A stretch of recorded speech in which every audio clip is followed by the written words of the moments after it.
In a galaxy far, far away, there exists a group of fierce and fabulous women who are on a mission to explore the depths of pop culture. They are the Galactic Gals, and they are here to take you on a journey through the cosmos of entertainment. From the latest TV shows and movies to a trip down the Milky Way of nostalgia, they will delve into the worlds of fantasy and imagination, bringing you insights and analysis that are out of this world. So buckle up, cosmonauts, and get ready to blast off with the Galactic Gals Pop Culture Podcast.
Hello, welcome to Galactic Gals episode. I have no idea. I forgot. I've literally lost count now. I don't even put it in a thing anymore. But it's season 1 at least. We're up into the 20s. I just know that. So we have Kelly Lynch here today, stepping in for Night Owl 12, who has the sickness that we're not allowed to talk about still, I'm assuming, on YouTube.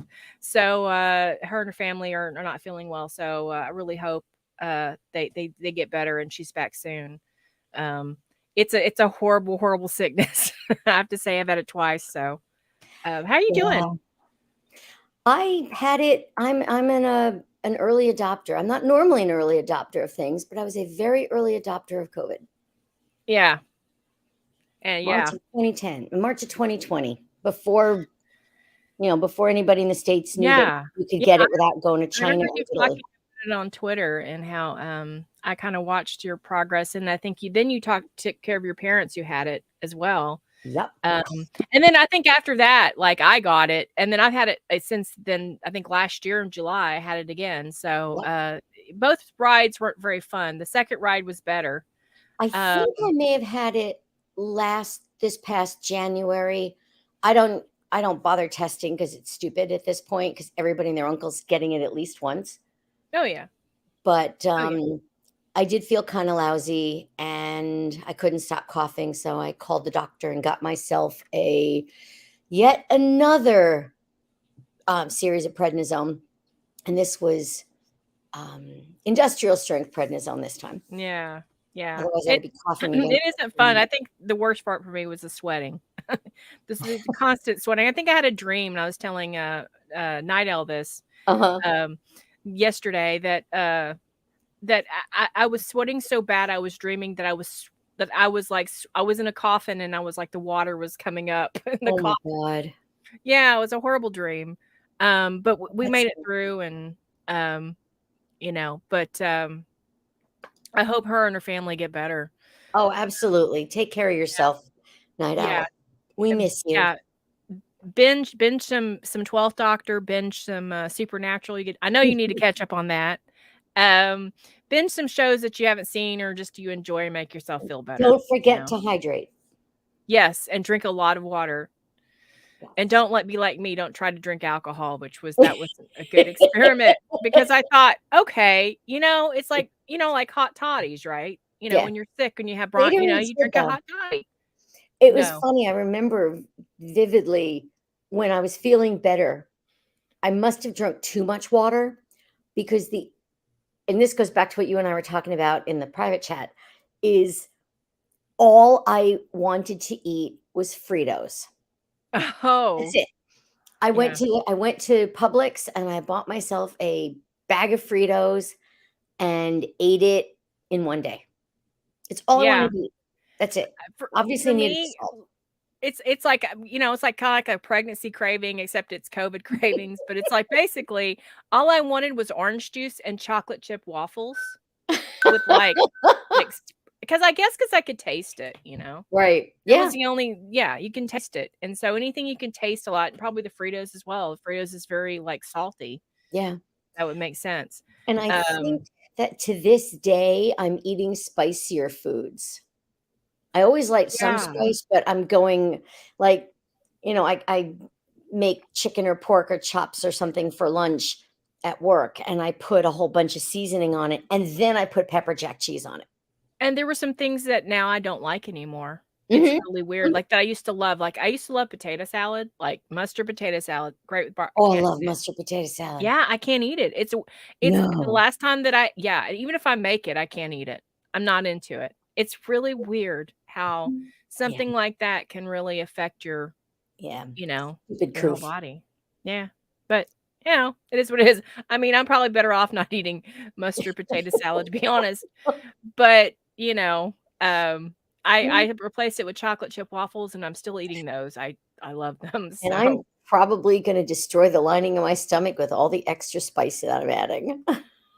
I had Indian food last night, and it was delicious. And God, I haven't had Indian food in so long. Yeah, chicken biryani. It was really good. Oh. Indian food's great. Anyway, so today we have a lot of different articles, a lot of Doctor Who talk. Apparently, we're supposed to get a trailer. We'll see. I don't know during the stream if we'll get one. We'll maybe. I was going to say, wasn't it supposed to be 6:30 their time, which is like any minute now? Yeah. So any minute, anybody tell me, just let me, anybody in the chat, keep a watch. I know when is watching. Poor, so sorry, but you're watching Strictly Dancing. You're for the cause. Yeah, so sorry for that. You're taking one for the team, Win. Yeah, so just let me know when she just posted we just seen the trailer. Okay, so and details, woman, details. Yeah, let me see. I bet you anything. I would think that Radio Times would be up on this, but we'll see. Let's think. Oh God, Alan Carr. Oof. No, they're not. They're terrible. Okay, so anybody wants to send me the link, but I'll look. Let me see. Doctor Who. Let me look this up here. Trailer. Oh, it's not on YouTube yet, she says. Bummer. Okay, so we'll have to wait for a minute. Maybe. If we could just find it somewhere. You think that they would Thank you. Thank you, Wen. Thank you for letting us know. So was it as scary as we were talking about? We want to know. There's different kinds of scary. Okay, all I need to know is were there eyebrows in it? Because if not, RTD can fuck off, because I don't want another 60 trailer. If you want to, I want a trailer for the new series to make myself feel a little better about it. That's what I want. We also got some old stuff we've already seen. Yeah, I knew that. I figured that. And some new bits too, but I would think it was something really awesome. Wynn would be like, oh my God, it's just, there's a quite cool moment with Donna. I like Donna. Donna's not a not a bad companion. She's a better one to bring back. Okay. I love Donna. Yeah, I do too. I mean, I think bringing her character back was smart. I would just like to see some of the other doctors in it, except the one that will not be named. Which there's too many. There's at least one. There might be a couple or two or three for other people. Not everybody likes the same doctors, but so speaking of doctors that kind of got a bad rap, Peter Davison had doubts about Doctor Who exit. What have I done? And he was told the Radio Times that he was actually up until like up until his regeneration scene, he was kind of maybe thinking he was regretting leaving Doctor Who, which he said at the beginning that he would do 3 years. So it was a question of whether I went back on that and did another year. He explained in the end, I just thought I was quite young and I thought there's a lot of other stuff I'd like to do, which granted, that's understandable. He's had a really good career. He did. I kind of do regret him leaving Doctor Who when he did, because I feel like by the case of Androzani, he kind of came onto his own, and he was just starting to be like the doctor that I could get into. So in that sense, I mean, yes, we got him a Big Finish, but we had to wait several. I mean, I wasn't watching it then, but I'm sure people had to wait several years to get that. And I'm sure that was kind of disappointing for a lot of fans. But I mean, I think he could have just done one more year. I think it would have solidified him as a much more, in my opinion, a better doctor on screen. He says, we have moments of regret when we decide to leave things. Indeed, when I made the decision absolutely to leave, I was very happy with it. But when it came to the actual day of doing the regeneration scene, there were moments where I thought, what have I done? So, I mean, I think he probably made the best decision for himself to leave. But again, we got him a Big Finish, and then he kind of solidified his place, I think, more as a doctor in that. I don't know what you think. You've watched all of Davison now, have you? No, I only just finished watching Snake Dance. Oh, okay. Which I was talking with Gary about it, and my reaction was just meh. It was I mean, I know there are people who love it, but for me, a lot of the plot reminded me of Kinda. With Tegan not around, but her being the reason things are happening. I'm like, okay, been there, done that. I'm tired of it. Yeah, well, it was kind of cool seeing very young Martin Clunas, though. Yeah, and I've watched the Davison era probably some more episodes more than once. The ones that I like, I've watched more than once.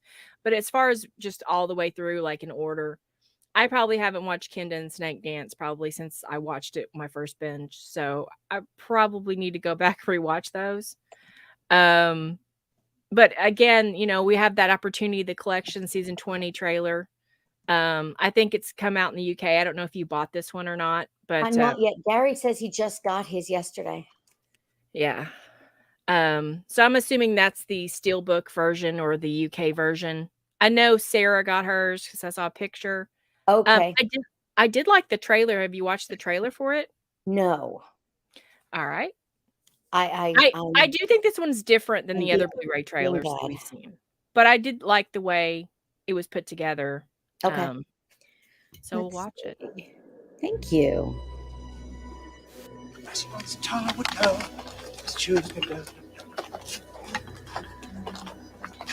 One day I shall come back. Yes, I shall come back. Great balls of fire. Until then, there must be no regrets. Oh, dear. No tears, no anxieties. I can sense danger, mistress. Do not go out. Come, my toy. There is evil at work. Oh. And the doctor is involved. Well, now I know you're imagining things. See you later. Just go forward in all your beliefs. I'm not coming with you. Susan! Surely it's Susan! Oh, Grandfather, my goodness, I found you. And prove to me that I am not mistaken in mine. This is fantastic.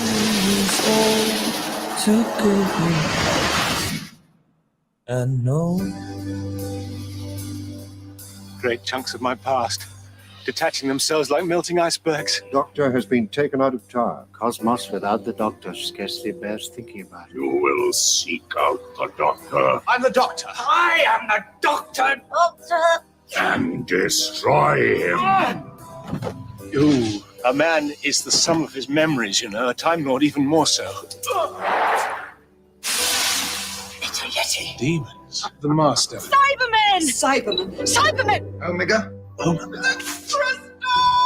Must be the Mara. I'm scared. The most perfect killing machine ever devised. Kill them.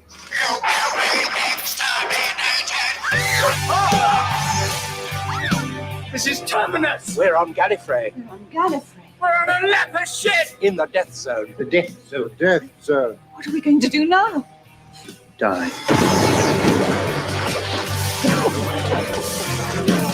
This is great. Black secret at the heart of your Time Lord paradise. We're all going to die!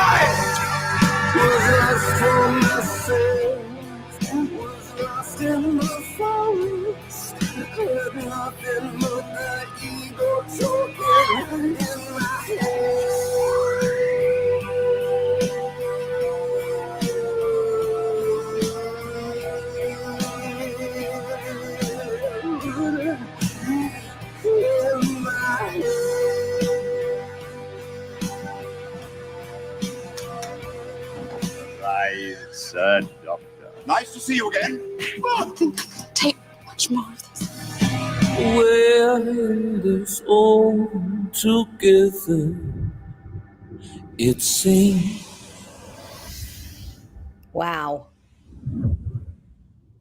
Yeah, it was a very different one than the Wow. other ones they've done, but I think it's really effective. You know, I was kind of shocked because usually they have some of the actors now, you know, playing a little role. And I was a little taken back by that, but I do like it. I think it's effective. I think, you know, with the music and the clips from at first I actually thought it was fan made. I was like, this is something a fan would make, honestly. I Yeah. don't know if that was intentional.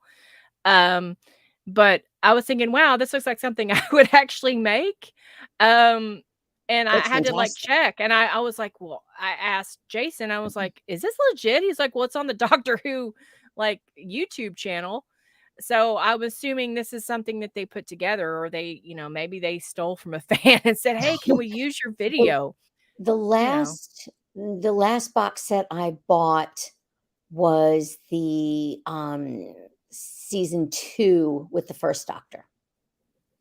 So I haven't bought the new Pertwee, and I haven't bought the new. Did I buy the new Pertwee? I don't think I bought the new Pertwee, but I definitely haven't gotten the new Davison yet. The last one that I got was I buy them later Mhm. because Oh like, yeah. they go on sale. No, that last one I bought was Hartnell. I still haven't watched it.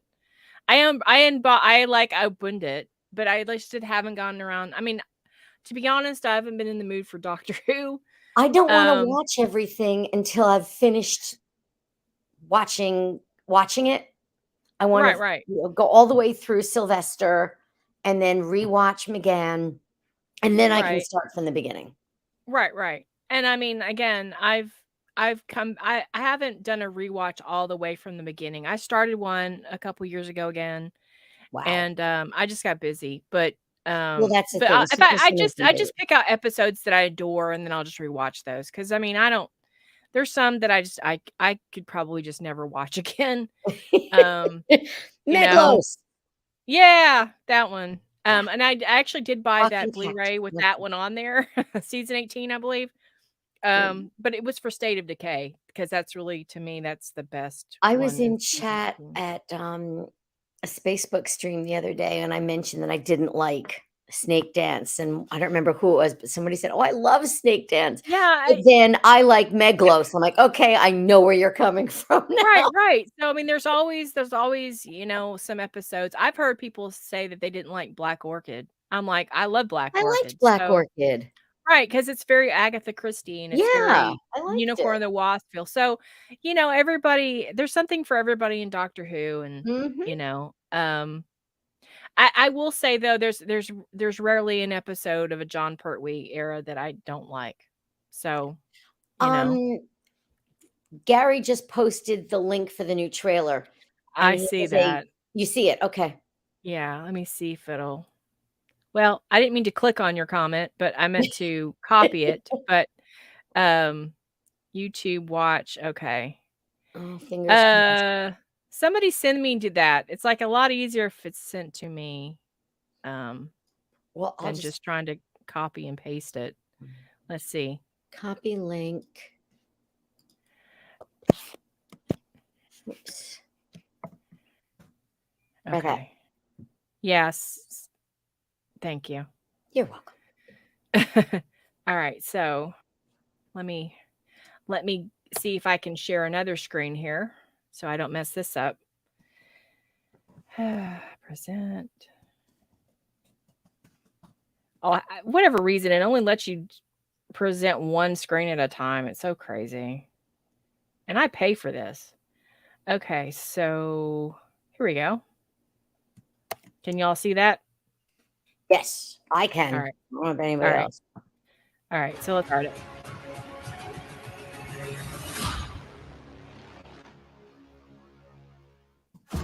Sometimes I think there's something missing. Like I had something lovely. And it's gone. I lie in bed thinking, what have I lost?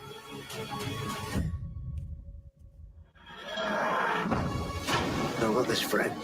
All right, I got to pause it here and there. So because copyright, because they'll get me. The last time I didn't, they gave me not a strike, but they held up my video. So, and I actually might turn this down a little bit too. I don't know, see if that helps, but yeah, it's a little loud because sometimes if they hear anything like a theme or whatever, they but so far it looks really engaging. Yeah, definitely. I can't deny as much I don't want to say that. I honestly, I'm a little afraid to get excited about it. Yeah. But okay, so we'll continue a little bit. I had to wipe her memory to save her life. If she remembers me, she will die. So what happens next? The spaceship crashes right in front of her. It's like she's drawing us in. What the hell? We've got a bloody Martian in the shade. Don't look. Me. Oh, here we go again. But if destiny exists, then it is heading for Donna Noble. And I've got a memory. After a very long time, something's coming back. All right, so Gary was right. There was dancing. There was dancing in this trailer. Dancing. Yes, there's dancing. Who are they? Monsters. There's something so bad the TARDIS ran away. Yes. Yes, and its name is Jodie Whittaker.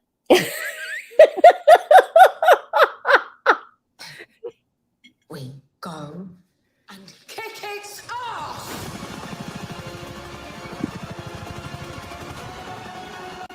Kate Lethbridge Stewart! What do we do this time, Doctor? How do we fight the human race? Something entered this world. Oh, but he is recognizing me. Who is he? Wow, that hair. It's like, oh my God. This is wow. Better than any of the other trailers. It is. I have to admit, it really is. I don't want to admit it, but it's really. I know. It's killing me, but I love it. I'm loving it.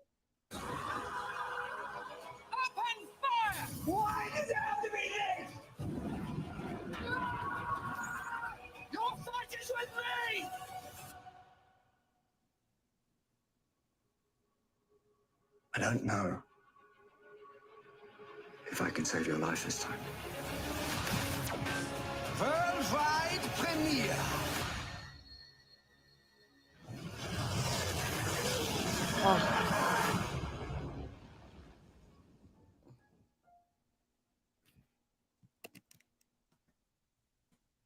Don't forget to click.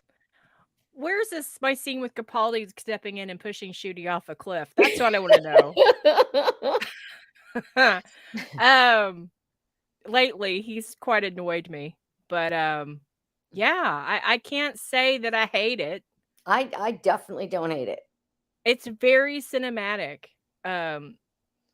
I really am hoping though at some point, I'm sure after the 60th airs, we'll get an actual trailer for Shooty's era, which I am interested in. You know, I want to see a little more how he's going to play it before I judge. All kidding aside about him being pushed off a cliff, but some of his comments have actually made me quite annoyed. So this will be, and I've talked about this. I've talked about this privately. This will be the first time, if he is a good doctor, will be the first time where I actually love the character that he's playing and love what he's doing, and not liking the actor that's playing.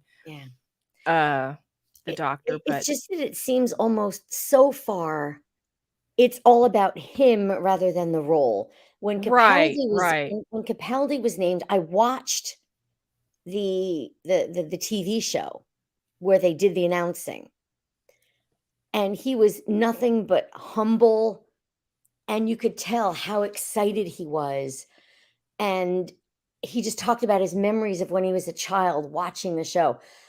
And with Shooty, he's too young to have seen the originals. He's I don't know. yeah, I don't know. I don't hold that against him. You know, it's like, you're young, fine.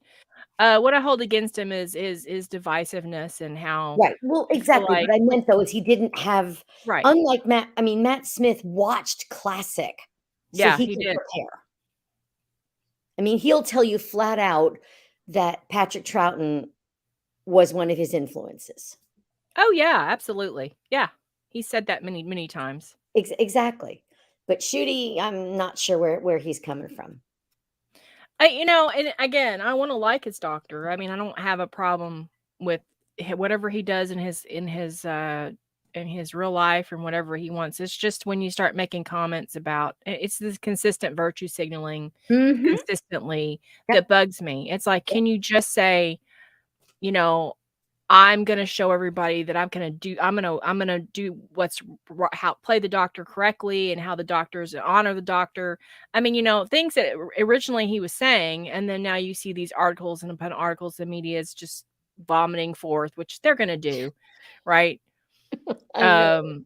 With him half naked, annoying, and wearing weird clothes.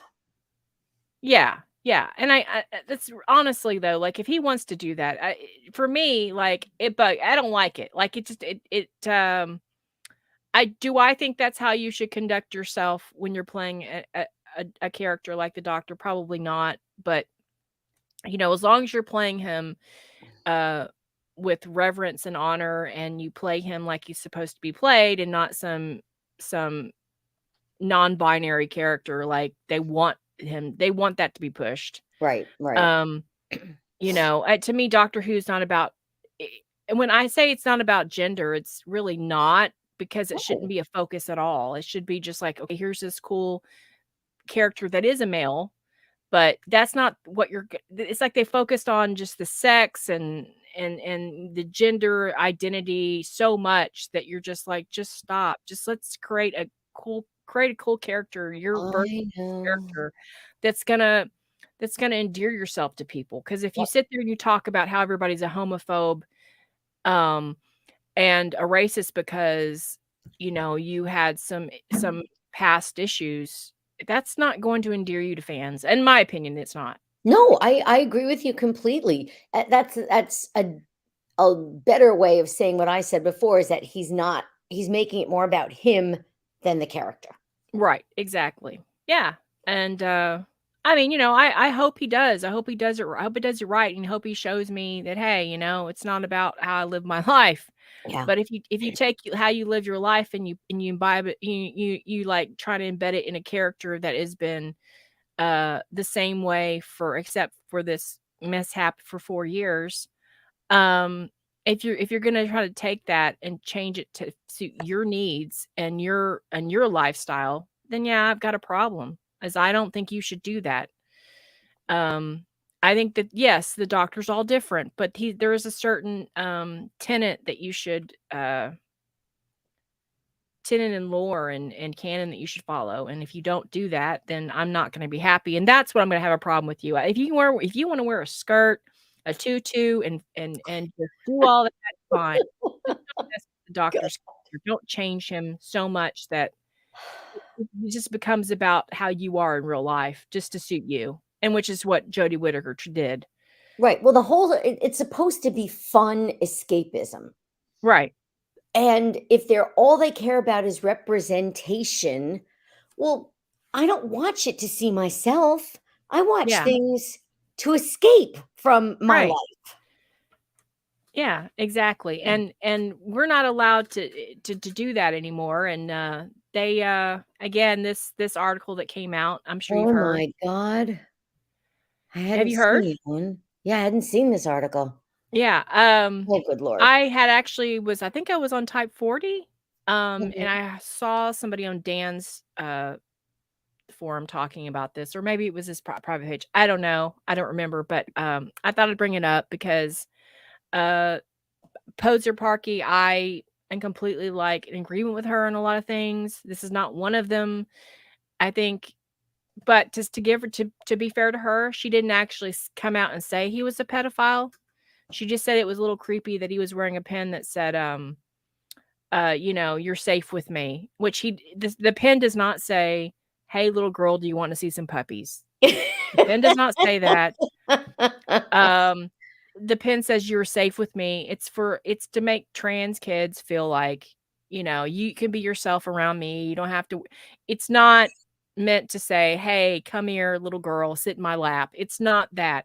And here's what I have a problem with this is that, yes, he kind of got himself in this because he wore a shirt saying, I think it says it here. I think it's in the article. It says, it says something like about trans kids and, stay away from me, freaks, and you transphobe freaks or something like that. I can't. Oh, yeah. It says, leave trans kids alone, you absolute freaks. He wore a shirt like that, which granted, when you do that, David, you're going to be a target. And I don't agree with kids making that decision for a sex change and their parents just going, I'm not for that. But however, I don't think that somebody that supports that is necessarily a pedophile either. Mm-hmm. I think that they're misinformed and they're brainwashed. That's what I think. That's what's David Tennant's problem is he's brainwashed by the liberal left. Man of the left. Yeah. So for me, though, I take issue with her sort of alluding to this because that is the worst thing that you can accuse a man of. Pedophilia? One of the worst. Yeah. So, there's some people saying he deserves this. I don't think he does, but whether I agree with his stance, I don't. But it is. I think these days we're finding out way more than we want to find out about people, whether it be somebody like David Tennant or Shuti Gatwa, all the way down to, your average person on Twitter or Facebook who just shares way too much. And he's been sharing way too much, which I agree, because especially it does make him a target, and whether. Yeah. And I'm not saying people on the right, they say things sometimes. Oh, and I'm not saying it's a left not right thing. I'm just saying way too many people share way too much. Oh, absolutely. I think he does. I think for his career, if he's smart, he wouldn't do this. He really wouldn't do this. And but again, he has a right to his opinion, and oh, absolutely. Yeah. I just think that it's really crazy how and it's not just, obviously it's not the right, just the right. The left is really good at this stuff. Russell Brand, good example. how that the social media actually, like, somebody just throws it out there that you might be this, right? You might be a pedophile, you might be a groomer, you might be a sexual abuser of women, or you might be a rapist just by saying it. It's like the social media is just like, we've convicted you.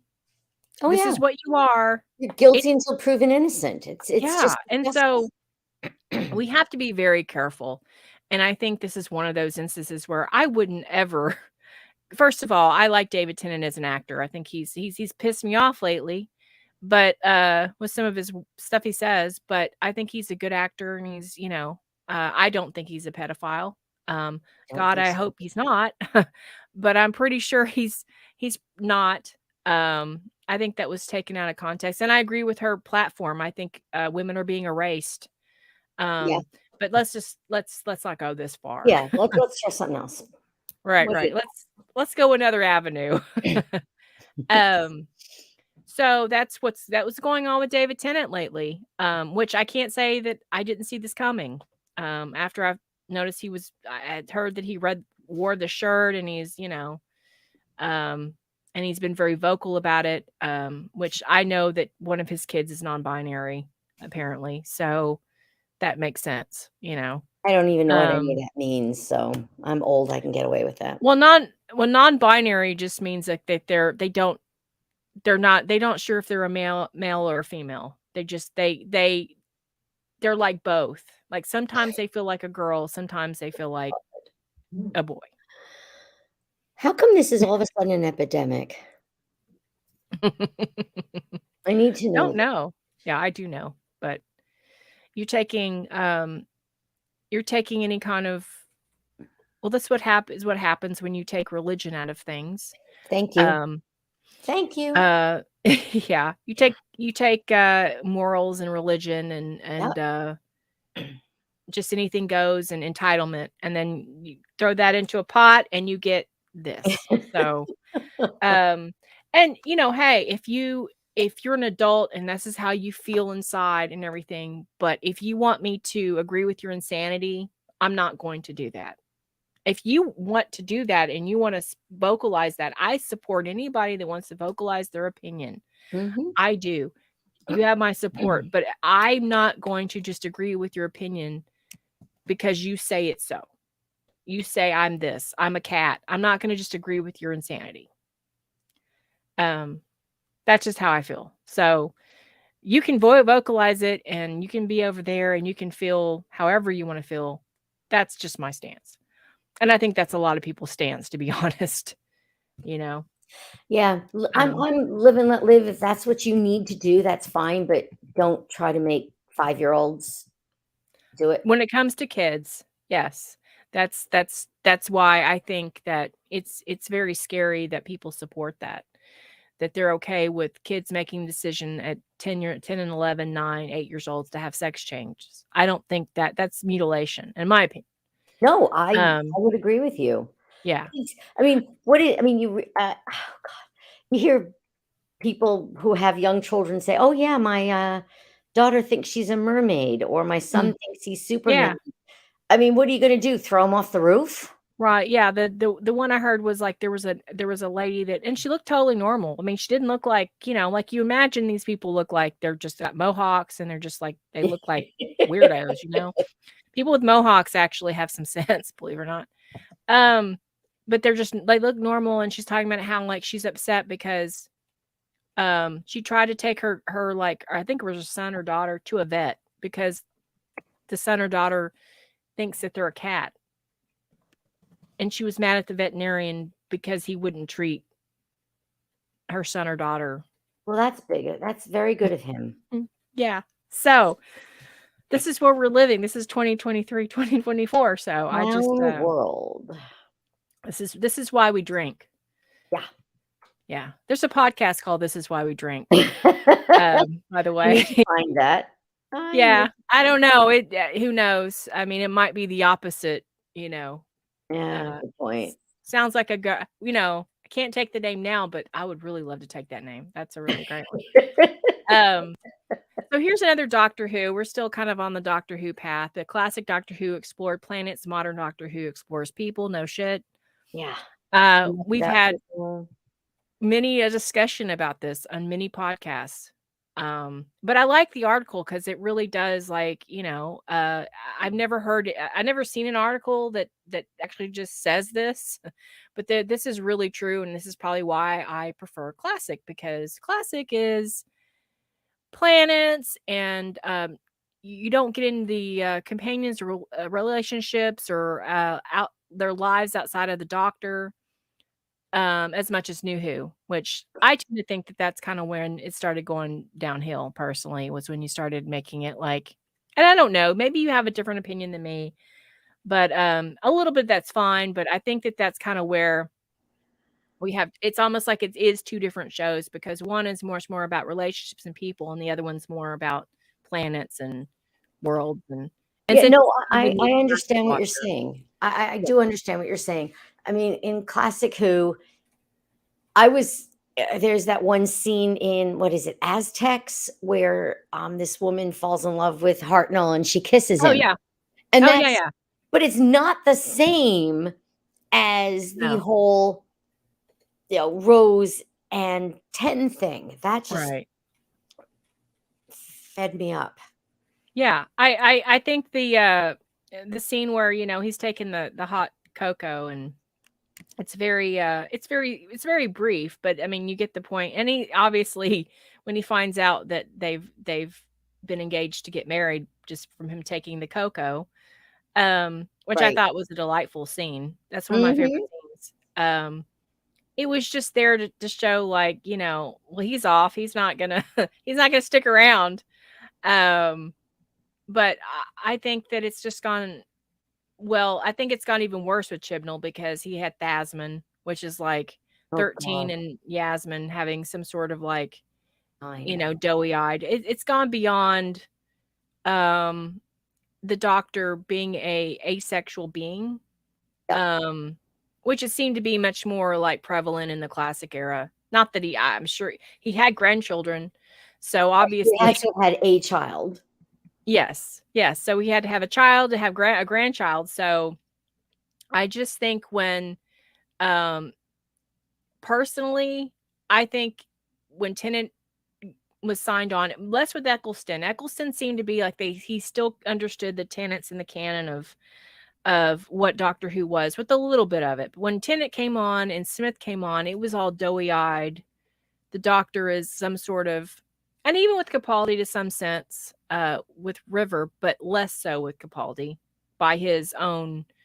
He asked for that. He didn't want Clara to be in love with the Doctor. Well, she looked like she was on the road to it when Matt Smith was her doctor. Right. So I think that was kind of addressed early on, and then there's people that actually ship Capaldi and Claire, which seems very odd to me. Kind of creepy. And if you do, that is awesome. That is great. I am happy for you. I just don't want fan fiction people to have too much of a say. Because it gets weird. Well, it was fanfic that did the whole Thasmin thing. Yeah, and I think that's the idea from the fans. Right. Exactly. And this is who the new Who writers are. They're fanfic writers. Yeah. I mean, that's what I'm getting at. It's I think that's where, not that RTD, I mean, if you look at it, RTD and Mark Gatiss were too. Mark Gatiss was a huge fan. He used to write fan fiction. Right. I believe he wrote a fan fiction that Carolyn. Is it Carolyn? No, that's the actor's name. I can't remember her name. Oh my God. Liz Shaw? Yes, Liz Shaw. Carolyn John, was basically a lesbian. Oh, good God. Yeah. That's fan fiction though. But you would be very surprised to know that a lot of New Who fans, they take anything that, because Mark Gatiss wrote it, that it's canon. But it didn't. But it wasn't like, okay, it was not affiliated with the BBC. It wasn't affiliated. So therefore that means it's not canon. But for them, anything that's ever been written ever by anyone in the world is canon. No, it doesn't work that way. But I think that opening up the floodgates of romance and Doctor Who has kind of hurt us, Oh, because absolutely. there's always that chance to go too far. And I think Classic was very good at being very careful not to bridge that. And I honestly feel like that knowing too much about the companions takes the mystery away as well. But that's just my opinion. I like New Who. I love New Who, but to me, I think I wish it would go back to how it was before. It never will. No, it can't. No, it can't. It has to just go forward. But I don't know. I thought this article was very interesting. I think it's on Dinna Geek. So yes, it's on Dinna Geek. Okay. So it's a very long article. So I'm definitely not going to read all of this, but that's just the gist. It kind of goes over the Doctor's personal legacy and how he was first classes versus New Who, relationships and loved ones, and how they dealt with that first. And obviously the budget runtimes and multi-part stories. That's just a technical part, which yes, the 25 minutes versus 45 minutes is obviously there's a difference there, and budgets as well. But what I feel like that they didn't really, I mean, I guess they did focus on the stories and how the stories were different, but I think the stories were much more superior and well thought out, and it wasn't just focused on the Doctor's feelings or the companions' feelings as much. I mean, they were just in dire straits and they had to get out of the situation. That was what the Doctor Who was back then. And again, it's not popular, so I get that they're not going to go back to I had my way. I'd go back to the 25 minutes cliffhangers every week with a 24 episode series, but they're obviously not going to do that. So I don't know. Do you prefer New Who or Classic? Well, I was introduced to New Who, obviously. You and I are in a similar boat here. We didn't discover it until New Who. But I'm going back and I'm watching the older episodes. And yes, I've taken a very long time to do it, but life gets in the way. Mm-hmm. And I've definitely noticed that in the old days, the story came first. It was all about the story. And now it's much more about the action and the personalities. Mm-hmm.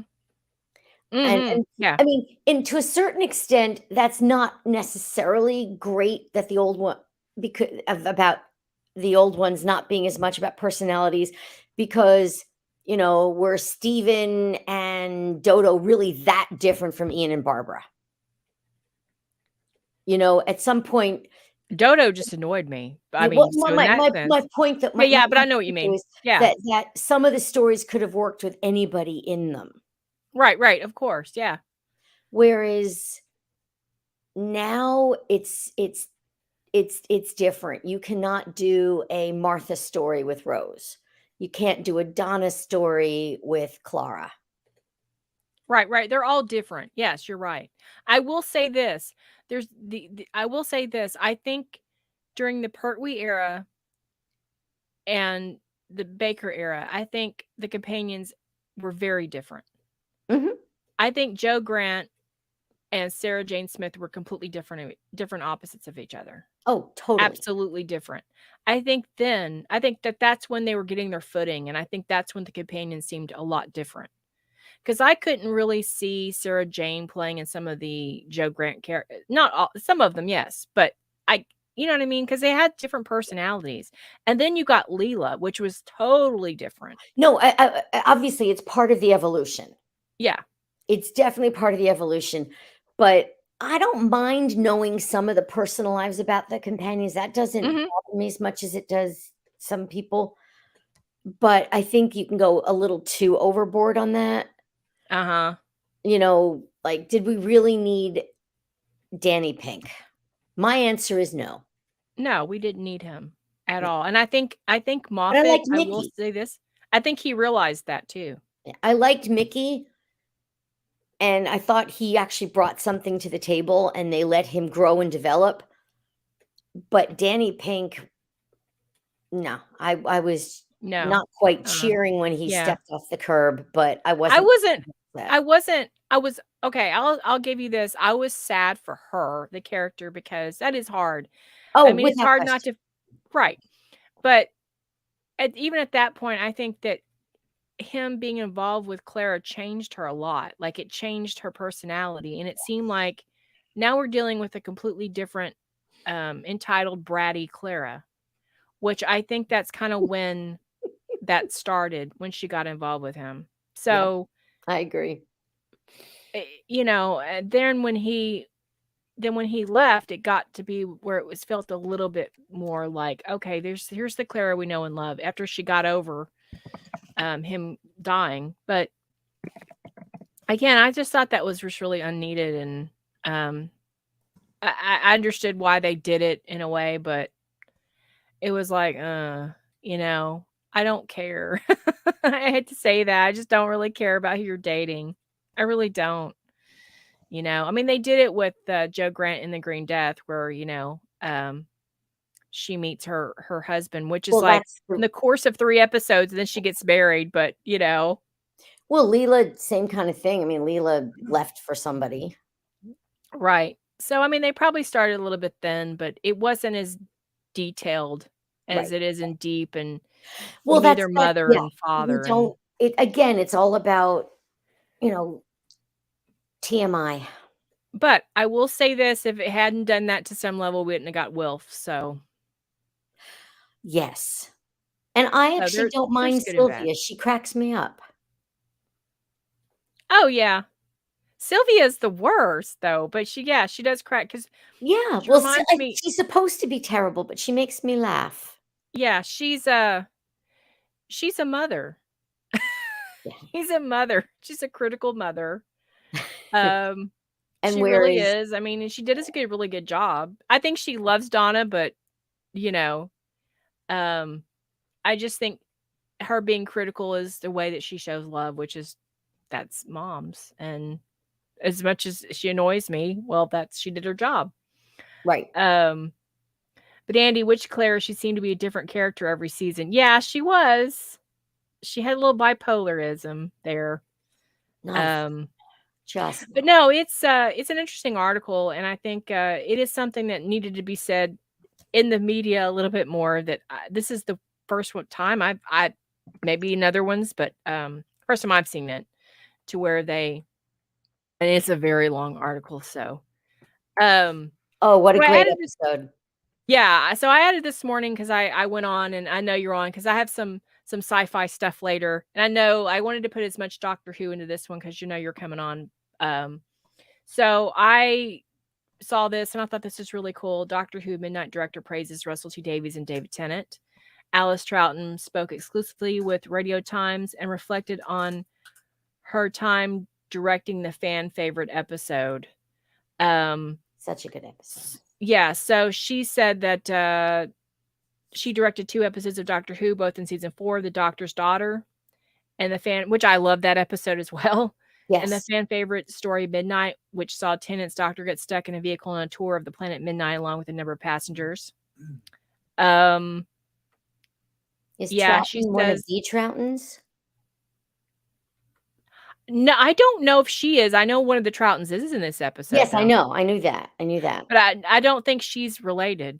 Okay. Be cool if she was, wouldn't it? Would be cool That'd be directing very somebody, cool. directing her uncle, brother, cousin, whatever. It could be. I don't know. I thought about that. I just didn't have time to research it. But if anyone in the chat knows, that'd be cool. But I love this episode. This episode is terrific. just amazing. So clever. And one of the best Halloween episodes to watch. Yeah, if you're not into Halloween movies and you want to have like a Halloween Doctor Who night or something, this is a good one. Because I really feel like this is probably one of the scariest things a doctor's ever faced. And it scares you as the audience member because the doctor always figures it out. Always. Mm-hmm. And he was just like totally shocked and was almost like he was like at PSTD or something, just like, wow. He really is traumatized by this, and even Donna notices it, but, I I think it's a fabulous, episode, but she goes on to say that, Troughton said, "Russell's writing in that. I didn't ignore anything that Russell writes, including full stops and apostrophes, because his writing is so precise and so glowing. That offers it, it's up to you, and you follow it. If you just have a superb writer next to you can liberate you as the director." She said, "I wanted to say that I broke Colin Morgan on the show," which is the kid in the picture. Actually, he was on Merlin too as well. That it was his first ever television role, and we're still working together years later. We've got projects together and went on to work together, so I was very proud of that. But also Leslie Sharp and David Tennant together to do that part. What we did in Midnight, what they had to learn, the whole conceit of it. I would say that Russell taught me what I've learned throughout these brilliant shows and my experience is what I think I took into the movie. The lesson is just the hardest thing is to be simple. And it is a very simple episode, but I don't mean that in a very like simple, but it is very stripped down and simple because it's just these people on this train. And again, I owe it to all the actors and I owe all of Midnight to the Amazing Ensemble, Leslie Sharp and David Tennant, and know all the lesson of those amazing actors, McCormick, Grant, etc. Yeah, I don't know what you obviously liked the episode too. Oh yeah, yeah. It is to me extremely frightening, and I've actually gotten to many heated discussions with people about this, what they think this thing is. I have my own idea about what I think it is that a lot of people don't like to address. But I think it's the devil. That's what I think. That's an interesting theory. I hadn't thought about I that. think it's the devil because just the very paranormal way that it talks back is so creepy, and it's straight out of one of those Conjuring movies where you'd see somebody acting off kilter, and the fact that the doctor can't figure out, to me that's so frightening, and it's almost like he doesn't know how to fight something. And I would think the doctor has faced the devil. I think something like this, I don't know if the doctor could really fight it. I don't, something this otherworldly that's so old. It's almost like the old ones from Lovecraft. It's so dark and deep. But it could be something like that as well. But I've had many debate with people that think that it's ridiculous that I think it's something so simple as a devil, but I don't know. It could be. I don't know what you think it is. It's very interesting to hear what people think that could be. I wasn't sure what it was, but it is definitely a really scary, creepy episode. I mean, just the fact that all of a sudden the people in the car want to throw him out. Yeah. Yeah. It reminds me of that show, the movie. And actually I saw that movie later, but it was a show called Devil. Didn't see it. Well, it's a M. Night. I can't say his name. Shyamalan or whatever his name is. Shyamalan? I don't know. Shyamalan. Yeah. Shyamalan, Ding Dong, I don't know. Reminds me of that. Okay. Where people are all accusing each other of being this devil. And it's always the one you think, that don't. It kind of does remind me of something like that. And how it's very simple that people will turn on each other if they're facing something that they don't understand. Yeah, you've got and also you've got the mob mentality. Yeah. But it's a fabulous episode. Yeah, it's really, really good. And I'm interested to see if anybody in the chat would like to throw out what you think this could possibly be. It could be a creature that you might connect to another like entity in Doctor Who. I haven't thought of anything it could be connected to. I mean, maybe the Weeping Angels. I don't know. I mean, maybe that they can get inside your head, But it's interesting. I think that is a very underrated episode that is a good one for Oh, yeah, definitely a terrific season episode. coming up. But Really good episode. so I'm not sure. Have you seen Stranger Things at all? No, I haven't. I know a lot of you love it. I just haven't watched it. Is it on Netflix? Is it something you think that you would be into? Like if you just I know nothing about what it's about. Truly. I know nothing. Oh, okay. Well, Stranger Things is a show about a bunch of kids in this town called Hawkins, Indiana. That and the reason why I was interested in it wasn't because I thought it was a sci-fi slash horror slash nostalgic 80s show. It was because one of the main characters named Will actually ends up missing. And from the trailer when you originally saw it, it seemed like one of those shows like he goes missing and there's a serial killer in town. So again, my ears pop up and I'm thinking, wow, that's something I'd want to watch. It wasn't at all. Yes, he disappears, but it wasn't anything like that. Stranger Things, obviously, there's a lot of 80s references in it to the Goonies, to Alien, to Red Dawn, even to a lot of different genres in the 80s. And these kids basically are on the hunt to find their friend. And it becomes something completely different where there's an upside down world that's very Lovecraftian, that is manipulating the townsfolk, and it's become just a complete sensation of the 5 years that it's aired. And so this article's about Robert Englund from Nightmare on Elm Street coming back. I know who he is. Yeah. So he plays a character called Victor Creel. And he did a great job. It was like interesting to see, like they've thrown in Sean Astin from the Goonies in this show. Matthew Modine's been in the show.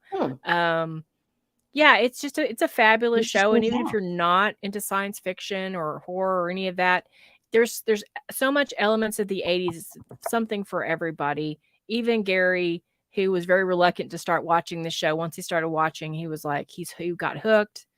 And it's one of those very well made shows that through the seasons, it just gets better and better. But yes, this is an article just about him coming back. Of course, I made this when I thought Michelle was going to be on the show, so she's seen a lot of this. But it's okay. It's cool. It's cool. We're gonna go with it. But I'm excited about it. I'm excited he's coming back because he is a very kind of creepy character, and I won't give anything away. But as I don't think Gary's seen season 4 yet. Why? I don't know. But yeah, it's going to be really great to see. I love it when they bring, it's fan service, but who cares? I mean, come on, you're going to bring back, Robert Englund. You're going to have Sean Astin, Matthew Modine, all the 80s actors, Winona Ryder, and of course David Harbour. Yeah, Winona Ryder's in the show. Yeah, she plays the mom. Oh my God, I'm so old. Winona Ryder's playing the mom.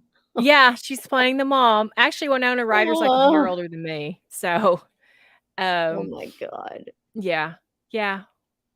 She's playing the mom, and she does a great job. David Harbour is amazing in the show. Plays Hopper, who is the manliest, coolest character. Then we need more of that in shows. And it's a great show. But I won't go too much on this anyway. But yes, he's coming back. And it's just, I love the way the kids interact with each other. It's like I said, it's very Goonies, very, and it's we all know I still haven't seen Goonies. Yeah. I know you really need to watch Goonies. You really do. And it is different when you're an adult watching it versus when you see it as a kid, because we have all these memories of it and we're just like, but it's still enjoyable. It's still a fun show, and it's magical, and it's cool.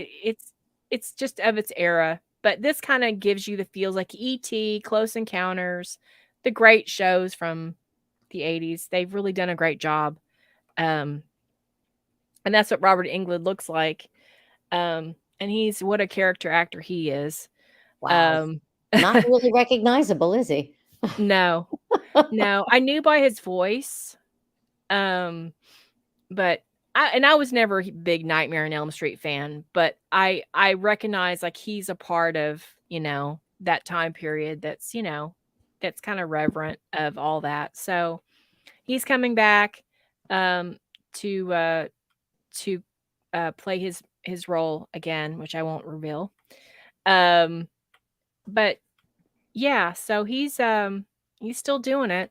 He's still he's still in there. He's still in the game. So this last article is also I don't know. Have you ever watched Next Generation, or you're not big on Star Trek, are you? I never got into Star Trek. I Yeah, know I'm a I get it. boring person to have on a sci-fi No, show. no, you're not. It's interesting to get Totally your boring person to have a perspective, or you know what? And the thing is, it's nice to have someone like you on because, I might say something that you have never thought of in a way, and it might cause you to get into it. So I'm always open to that because you never know, you know? Well, remember, I missed most of 80s and 90s pop culture. Yeah. I was either I was working full time the whole time, plus I was in graduate school at night, or I was working nights. So I missed, pretty much most of the 80s and 90s. And it's a weird thing is because I've kind of gone back and it's the same with the 90s with me. I was working, I was young, I was not into in the 90s, I was dating Jason. Right. We weren't like watching TV. We really didn't watch. I didn't watch a lot of TV. Like when people were watching the X-Files, I've seen a few episodes, but I wasn't. X-Files I did watch and did like. Yeah. So when you're talking about the 90s, and I'm going to have to make a list, I'm like, I actually had to go back and watch some of that stuff because I didn't really watch it while it aired. So I have a list now, but thinking about it, like I don't have that same love for certain 90s movies as other people do. I mean, I watched movies, but I wasn't like obsessed. I don't know if that makes any sense. I kind of got away from. I saw Back to the Future, the first movie, in the theater. Didn't see the other two until much later. Yeah. Well, I actually saw all of those in the theater. I mean, I really did like those, but I wasn't like, when I say I'm a fan, I'm like, oh, it's good. I've seen it in the theater, and that was it. Because I was kind of doing my own thing. The Blu-ray box set of the trilogy. I actually don't own that yet, but I love it. And I do like the original. I do own the original Star Wars trilogy, and I've got a doctored version of the last movie where they inserted Hayden Christensen. I was not happy. No, that was not good. Not happy. Wrong. Yeah, they really shouldn't have added all those scenes anyway. My thing is I do prefer the theatrical version of Star Wars. And I saw Star Wars right around the time it first came out. Bunch of us from high school, we had just graduated, and we went to this theater out on Long Island, and we got there. We'd bought the tickets, but we got there late. And so we couldn't all sit together. And I ended up sitting in the front row on the end. So I spent the 2 hours of Star Wars like this. It was. I was one of the great memories of the movie's one of the greatest memories of my life, but because I loved it. But I was 5 when I saw it in the theater in 1977, and my whole family thought it was hilarious because I was 5, right? And it was a little past my bedtime to go see this movie on a Friday night. And I literally fell asleep before they blew up the Death Star. Oh, wow. Yeah. So years later, they bring it back in the theater, before VHS. And I actually did end up seeing it, obviously. But yeah, they teased me about that for years, that I fell asleep right before they destroyed the Death Star. I did see all 3 Indiana Jones movies in the theater. I did too. That I did see. Yeah, I did see. I did see. And The Last Crusade, which was, I liked the movie. I remember waiting in line. We don't wait in lines anymore. It's all automated, by the way. I know. It's kind of sad. In a way, it's kind of sad. Okay, so Jonathan Frakes wants Star Trek to be more like a classic 70s show. And I know what you're always thinking. Yay! Yes, we want that. No, he doesn't mean that.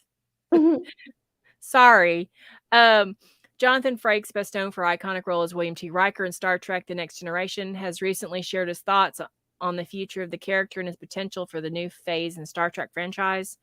With Picard's third season bringing closure to many beloved characters, Frakes suggested that the ideal situation for him would be to make Riker like Charlie from Charlie's Angels. In other words, Riker would only appear briefly in each episode, leaving Frakes plenty of time to direct instead. So, according to Gizmodo, the emotional roller coaster of Star Trek Picard Season 3 culminated with the heartfelt reconciliation between Jonathan Frakes and Deanna Troi, played by Marina Sirtis. The relationship had been strained, blah, blah, blah. Yeah, so basically his idea is that he really thinks that he's going to do a show. He wants to be the captain and have a ship, which rightly deserved. I mean, you can't keep being number one and just, so he also suggested that another agreeable option would be for Riker to be promoted to admiral and liaison between the characters of Star Trek. So in other words, like he's like Charlie and they come to him and that's his idea, and then he sends them on missions. So if you were excited that you thought that he was going to, somehow think it's 1970s, like we're going to go back to more of a classic style Star Trek, you're very, very wrong. He wants Charlie's Angel style. So, which could be interesting, I guess. Yeah. Could be entertaining. Riker is a captain of the Titan. Right. But I don't know. I think maybe they mean the Enterprise, maybe, which I think he should have been captain of the Enterprise anyway, just in general. But it's over even 7-9, but that's just my opinion. Yeah, so that's the controversy. He doesn't he wants it to be like Charlie's Angels. I don't know what you guys think in the chat. Do you think that's a good idea? I just honestly I watched season 3 of Picard and I was less than just impressed. I just thought it was just a bunch of, let's throw this character in there because everybody loves them. And personally, I didn't think they should have brought Data back at all. I had a problem with that. I thought, let's leave him be, man. He's died 3 times now. Yeah, it was okay. I mean, there were some nice nods. It was good to see the Enterprise again, but I think it was overrated. And honestly, think these guys need to kind of pack it up now. It's getting a little long in the tooth, It's getting really hard to see some. I mean, even Jonathan Frakes, man, I watching some of the scenes with him and Picard, it was like watching grumpy old men. More so than the original crew. So I think it's time for them to pack it in and say goodbye to Star Trek with the Next Generation. It's time to do some other. They have other spinoffs. They could do a Deep Space Nine thing. That might work. But at some point you have to say goodbye. We need this Star Trek Next Generation sitcom called Shut Up, Wesley. Yeah, that'd be good. I'd watch that. I would totally watch that. And I was so happy that Wesley was not in this. Like he was in it. So that was a plus. But I don't know. I was underwhelmed. I know people loved it and everything, and I'm not trying to but I was just like, it's all right. I mean, I didn't mind Picard season 1 because I just don't have any kind of the original series. I have much more love for, to be honest. So it didn't really bother me. But I've seen some of the original series. I just didn't love it as much as a lot of people I know did. We used to watch it. It came on Saturday mornings. It was kind of like the thing, and reruns. Mm-hmm. And then I know my brothers watched it a little bit, but I think that's what it is. There's a nostalgia thing, there's an ownership there because you saw it when you're young. Yep. Absolutely. But I don't know. Good luck to him with this idea. I don't think that's gonna fly, but it might work. It depends on who you get. Like who's your crew? If you get a bunch of people who look like cardboard and Yasmin, it's not going to work. No. It's not going to work. Like cardboard. Yeah. He's still a great actor. He's a good director. I think he's right. I think he needs to stick to directing. I really do. Mhm. But okay, so I know you haven't seen it. Maybe you've seen some of these movies. I'll But try. if Sorry. it's totally fine.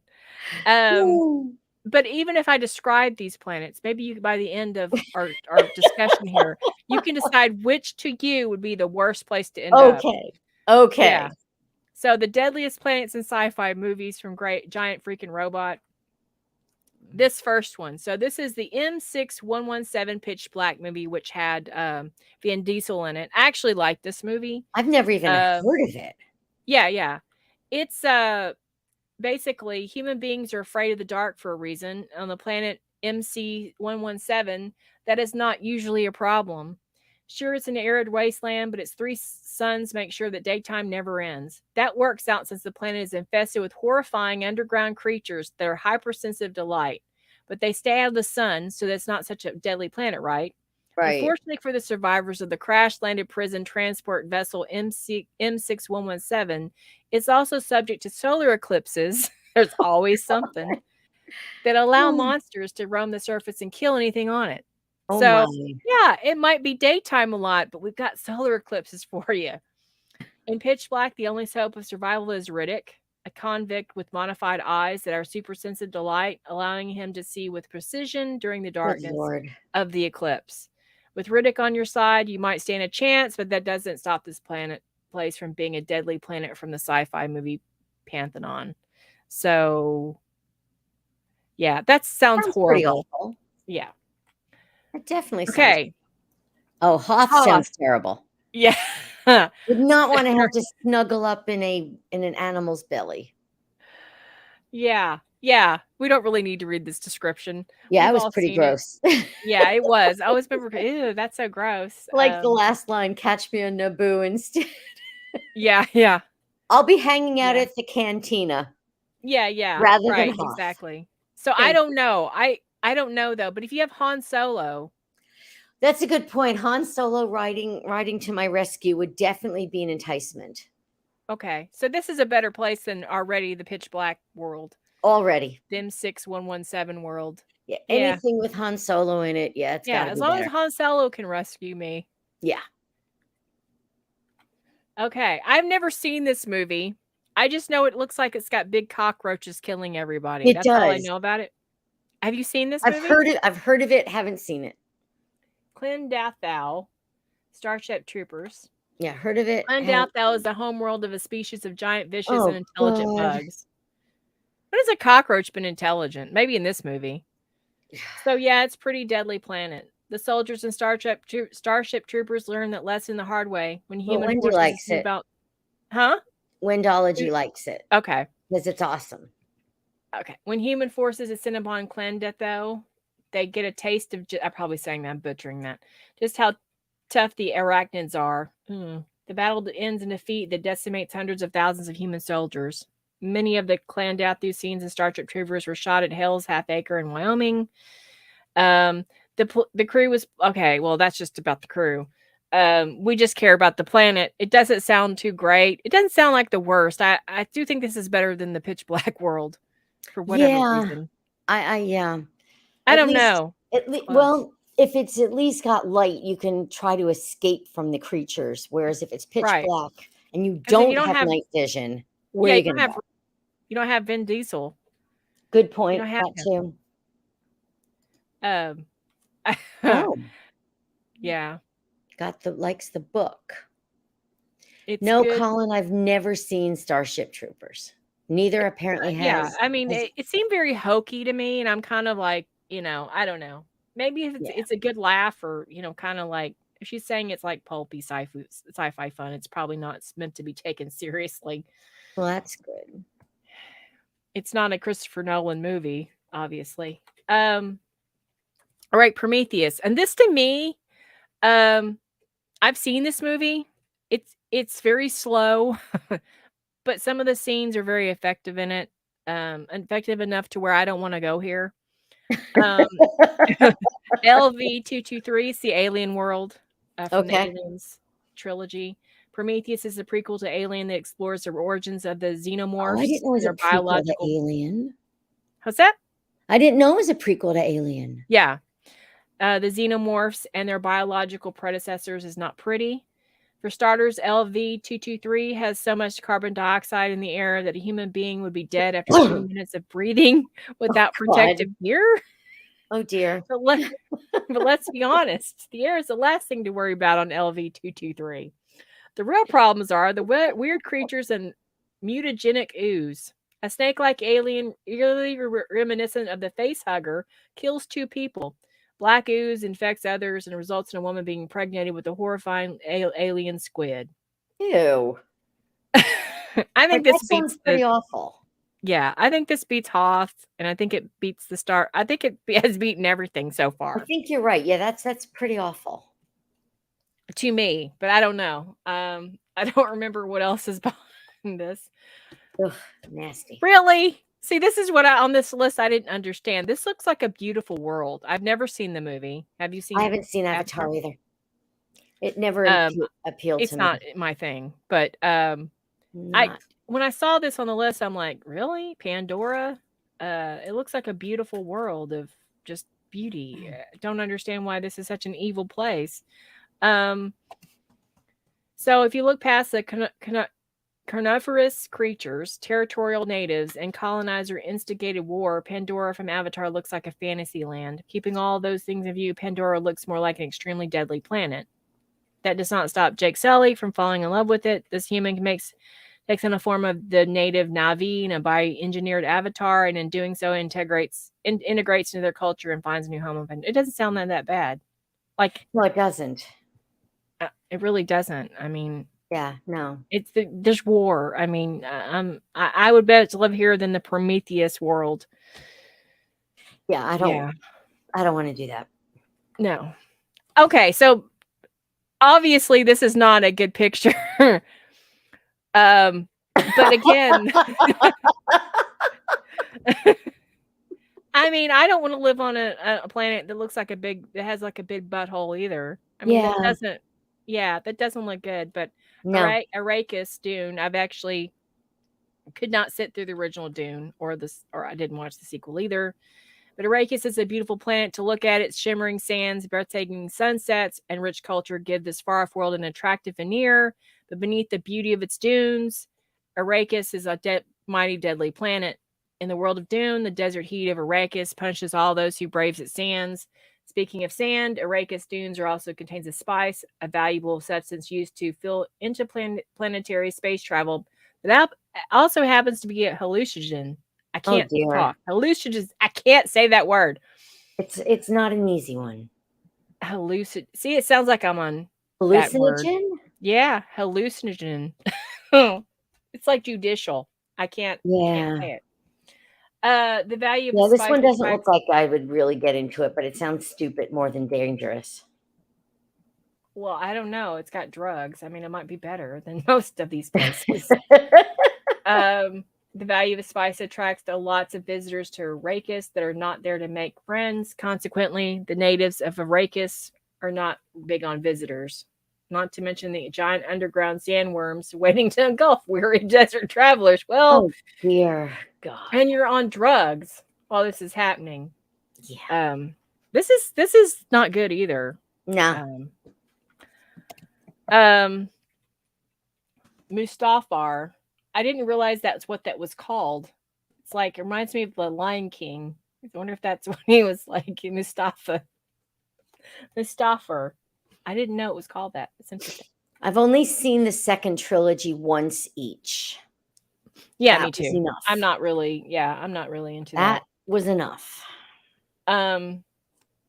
Yeah, even on the high ground, Mustafar is a pit of danger. The planet is basically one big volcano, characterized by smoldering heat and violent bursts of lava. This deadly planet also becomes the place Darth Vader goes for me time. Yeah. That worked out for you, didn't it? Yeah. In Revenge of the Sith, Mustafar is the last place Anakin Skywalker gets to look in the mirror and see the handsome face of Hayden Christensen. Well, I beg to differ with them on that. Yeah, I mean, that's going a little far. I do not find him attractive. No, he looks like a boy. Yeah. He catches fire on the bank of Lava River after Obi-Wan relieves him of his limbs. Relieves him. I'm going to relieve your limbs. I remember him catching fire, and I was actually bummed that he was going to be resurrected as Darth Vader. I hated his character so much. Yeah, I know. Wanted him just to burn up and disappear. And then we wouldn't have Darth Vader, though, so. Well, yeah. You just wanted a better actor to play Anakin. Thank you. I did too. And a better script. Yeah. Because he was such a wuss. I don't see what Natalie Portman saw in him. Not at all. Yeah. I really didn't. Ugh. And the kid that they got into playing is, he's a kid, right? I'm not trying to a little no, kid, I get right? it. But he all of a sudden went not from good. This scrawny, skinny kid to Darth Vader. Yeah, right. Didn't work for me. Did not work for me. Annoying too. It was very annoying. So that didn't sound that bad. I mean, as long as you got the TARDIS standing out there waiting for you to come back in. Well, remember when Clara was throwing the TARDIS keys? Yeah, it was volcano? Mustafar. That's where they went. That's got to be it. That's a connection. I mean, that was all a dream, but we won't tell anybody. Yeah. So we have another aliens planet, which is I'm sure will be lovely. Yeah, those planets are kind of creepy. LV 426. So it seems no one has ever visited LV 426 and has had a good time. To start, is a dark, rocky planet with violent winds that makes it truly deadly planet. However, came from somewhere else. So it's where the xenomorph queen lives that has laid thousands of eggs containing face huggers. That is until Ripley shows up. So in Aliens, Ripley returns to LV-426 decades after her initial visit to the planet, saw one of her crew members impregnated by an alien creature that burst out of him and systematically killed every member of her crew. Yeah. This time, she's ready for the threat, and she blows every last one of the creatures away in a fiery hailstorm. LV-426 does not really exist afterward. I meant to say it doesn't really exist. I was like, no shit. Afterward, but when it did, it was perhaps the most deadly planet you could ever have the misfortune of visiting. I think this planet is probably the worst, but yeah, I would the other one, the prequel planet of Alien is not pleasant either. So those two probably were just doing their best to throw stuff at the wall and see what stuck. Yeah. It's unless you have Ripley there with you, don't go to this planet. Don't book. Ripley. She's badass. Yeah, she was. So before we go on, and this is the last article before I have a special book section, and I say special because it's special. I don't mean good book section. I mean book section. So before we go on to this, so everybody in the chat, throw out what the worst planet that you'd want to spend your summer vacation on from that list, and maybe by the end of the stream we'll kind of get an idea about what everybody thinks about what everyone kind of agrees with. I think the alien ones are the worst, but they're all very bad. That makes perfect sense. I would agree with you on those. I don't want to go to any of them, but if I had to, I would probably go to I would probably go to the Dune planet over any of them. Yeah, the giant butthole is probably better. At least you're high when it happens. Yeah. I mean, at least you're high. At least you're on drugs. So that's the only. But is maybe the version of Dune with Sting? No, he was in Dune, wasn't he? He was in the original Dune. He was in the original Dune. Oh, yeah, he was. I watched it once, but I didn't like it. I didn't understand it. Yeah, I didn't either. I never read the book, so. So, these are the most influential movie scenes in science fiction. Obviously, by the picture that that's going to be Back to the Future. It's one of them. So, the first time travel scene, Back to the Future. So, basically... It's just the scene where in Infinite's Wisdom, Doc Brown straps in his sheepdog Einstein to the front seat for the maiden voyage. Before pushing the DeLorean into high gear, Doc proudly proclaims, if my calculations are correct, when this baby hits 88 miles per hour, you're going to see some serious shit. It's at this It's such moment a that we great see scene. Einstein disappear in a flash of light, only to disappear in a minute later, completely unharmed. And I would agree that's a very It is such a good scene. It is. And you know, oh God. You know, I never thought I would get like this as I got older, but you know, I completely forgot the guy's name that played Doc Brown. Oh, I'm old. Christopher Lloyd. Yes, thank you. Christopher Lloyd does a great job just delivering that line. I mean, I can't imagine anyone else playing that character or delivering that line the way he did. It was perfect. Perfect timing, perfect I everything. saw a documentary about Back to the Future where they showed some of the scenes that Eric Stoltz had filmed. Yeah, I saw that too. Okay, yeah, that was. It was not good. And No, I like Eric. he's a good actor. He just wasn't Marty. No. It's the pacing and the lines and how they say things and Yeah, he's Michael just J. not Fox. Marty McFly.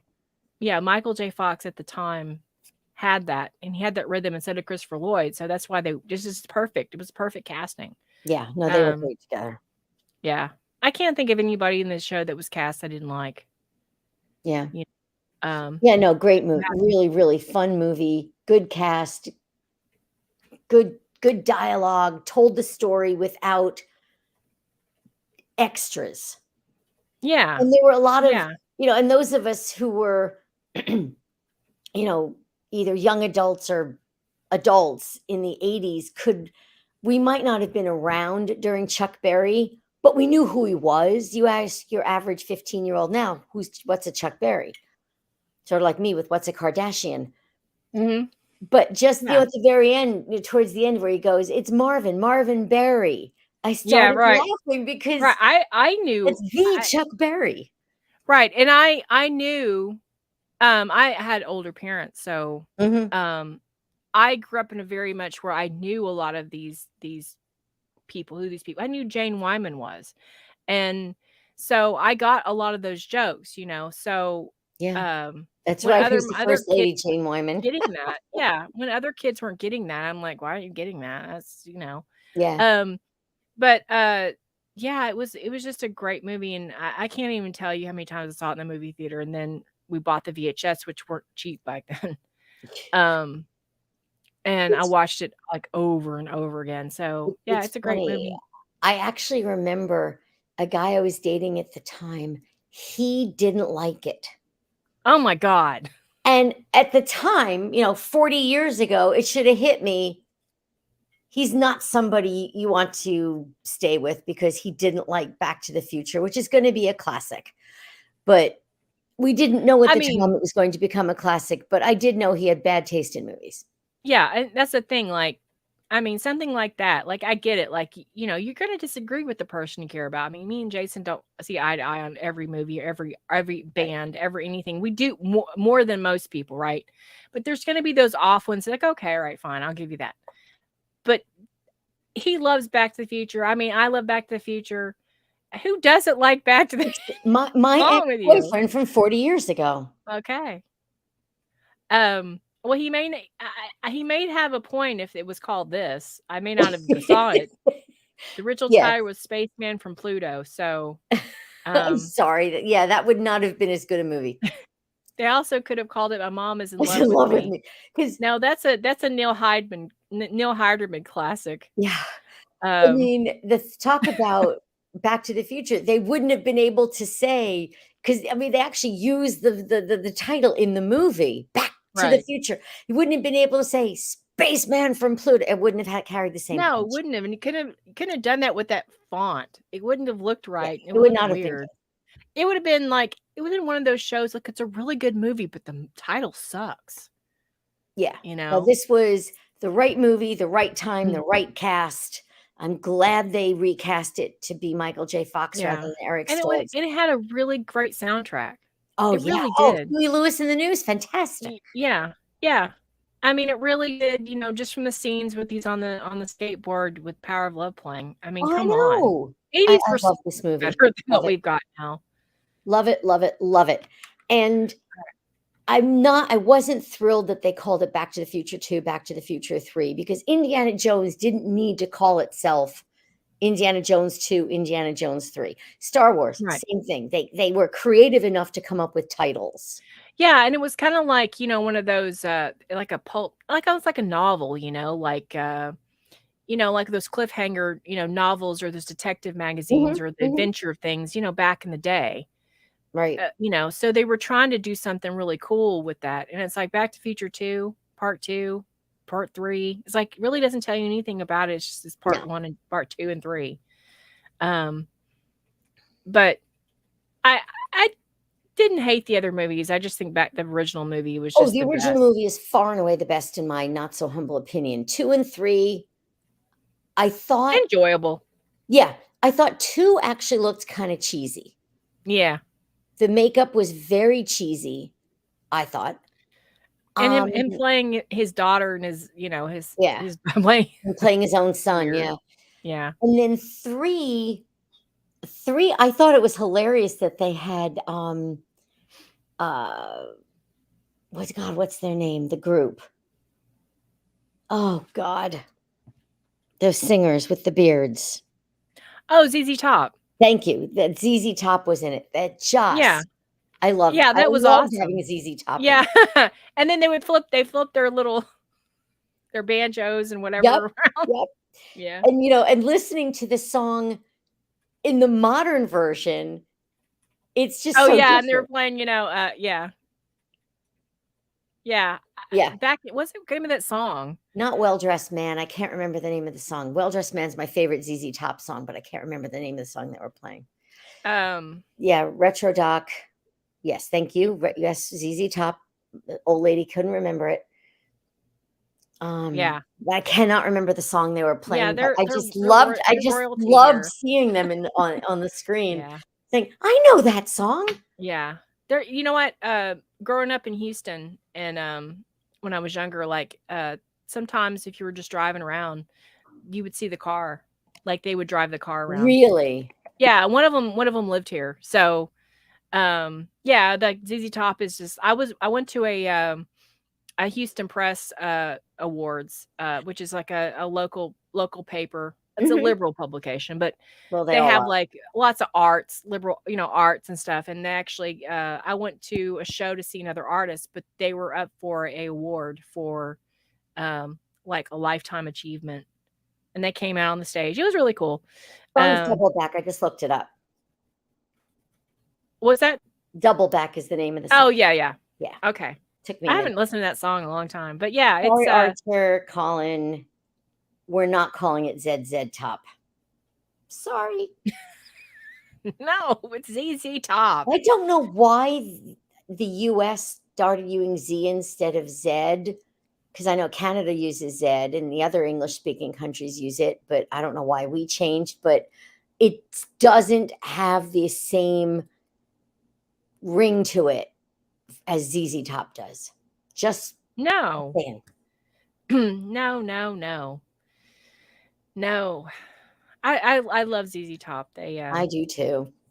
Even my mother likes Well Dressed Man. My mother. I go back all the way. I go back all the way, but before that era, I even like like LaGrange and some of their old stuff. Which was a lot different. I mean, when they got in the 80s, that was like kind of like a comeback for them because they'd been playing for years before that. They were popular in the 70s. So when they came back with Sharp Dressed Man and Give Me All Your Lovin' and all that, that was like just them kind of reinventing themselves, which was amazing that they did that. And they were great. I meant Sharp Dressed Man, not Well Dressed. Yeah. No, they were great. But I know what you meant. They were so and there's I mean, actually one of them died. I can't remember which one. Oh no. It's but of like Bonnie Raitt. I mean, I saw Bonnie Raitt in the 70s. And all of a sudden in the 80s, she had this top of the charts album that was good, but it wasn't as good as her 70s stuff in my Right. I mean, I don't mind the 80s stuff, but I like stuff like Just Got Paid and I mean, I like the album Nick of Time, but it's her live shows in the 70s were amazing. Yeah. And she has an incredible voice. Oh yeah. But Yeah, she does. She has a it's very soothing, like that one song by Alan Shamblin that she sings. She did a I really Can't Make great You Love version Me. of she did a really great version of Runaway. Huh. I haven't heard that. Yeah, But really yeah, good. ZZ Top is really awesome. That good Texas boogie that, that's what we call it here, Texas boogie. It's what we call it. Boogie rock. There was another band that I used to like. Oh, Asleep at the Wheel. They were always fun. I've heard of them. Yeah, I've heard of them. They were a lot of Texas swing music. Yeah, it's kind of ZZ Top's got its own thing going, and Yeah. it worked for Back to the Future 3. Yes, It really did. It was perfect. And I just Yeah. liked it better than Back to the Future 2. I liked the plot of Back to the Future 2, but it just looked so cheesy. Yeah, and especially looking back now, it does. Especially the because we have a lot of that stuff that they have. Yeah, And the it, makeup. Well, wasn't it back on was it in 2015? It was Back to the Future Day, November 2015. Yeah, it was. And And there were big articles everywhere talking about all the stuff that we did and didn't have Yeah, that they yeah. talked about in 85. Yeah, like the video screens and stuff. We can talk to people like we're doing right now. We can Right. have a whole Hey, conversation. the Jetsons had those in the 60s. Yeah, but so some of the things now we don't have we can't dehydrate a pizza. No. Can't do that.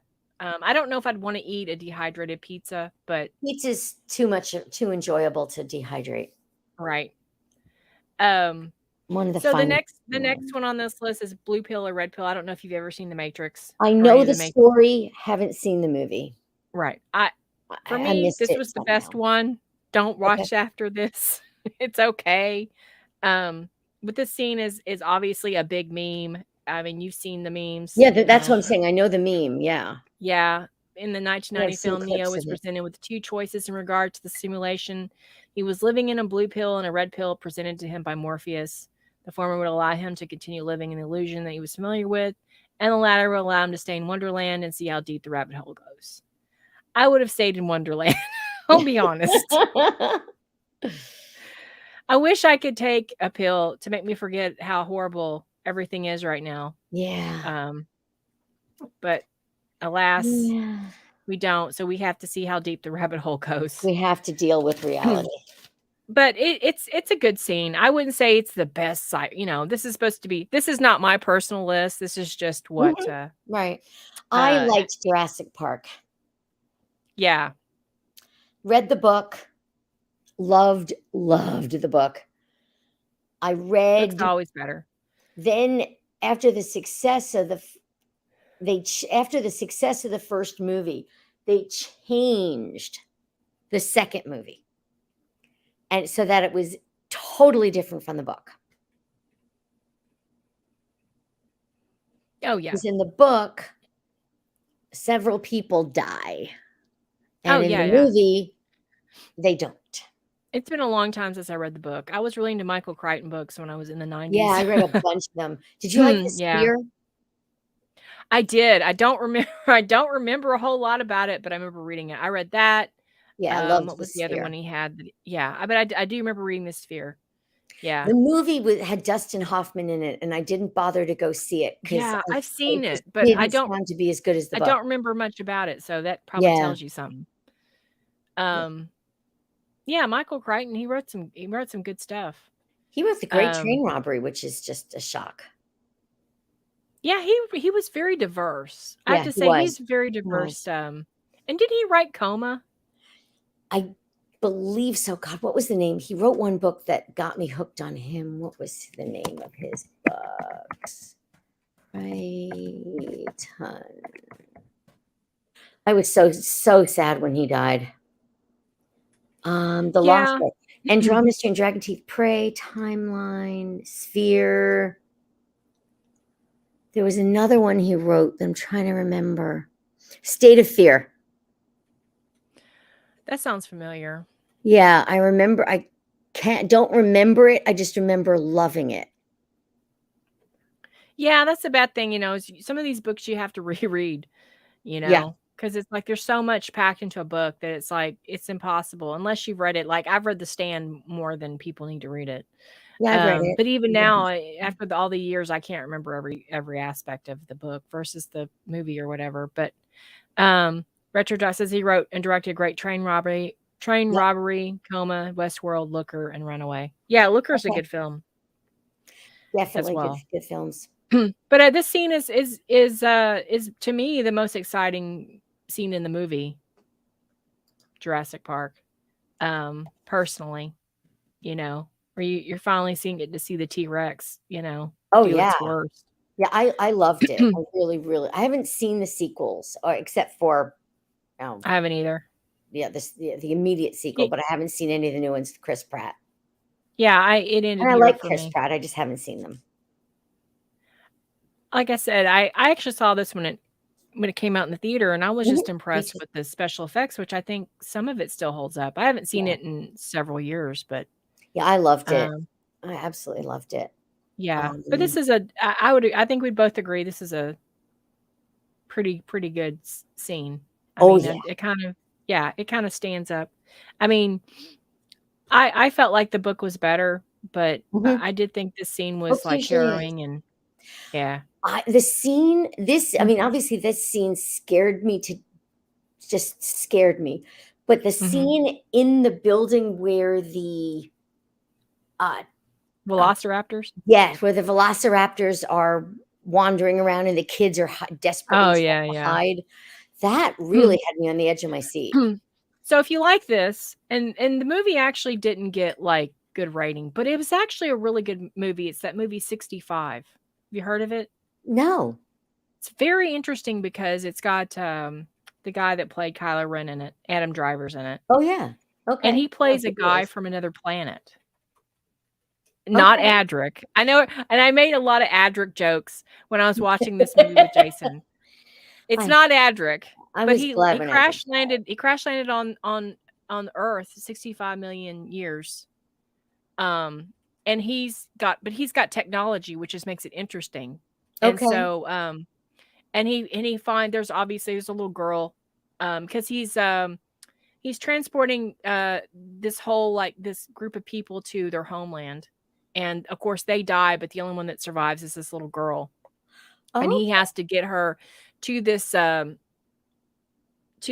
part of the island to basically to fix the ship, to basically reset something to fix the ship so they can leave.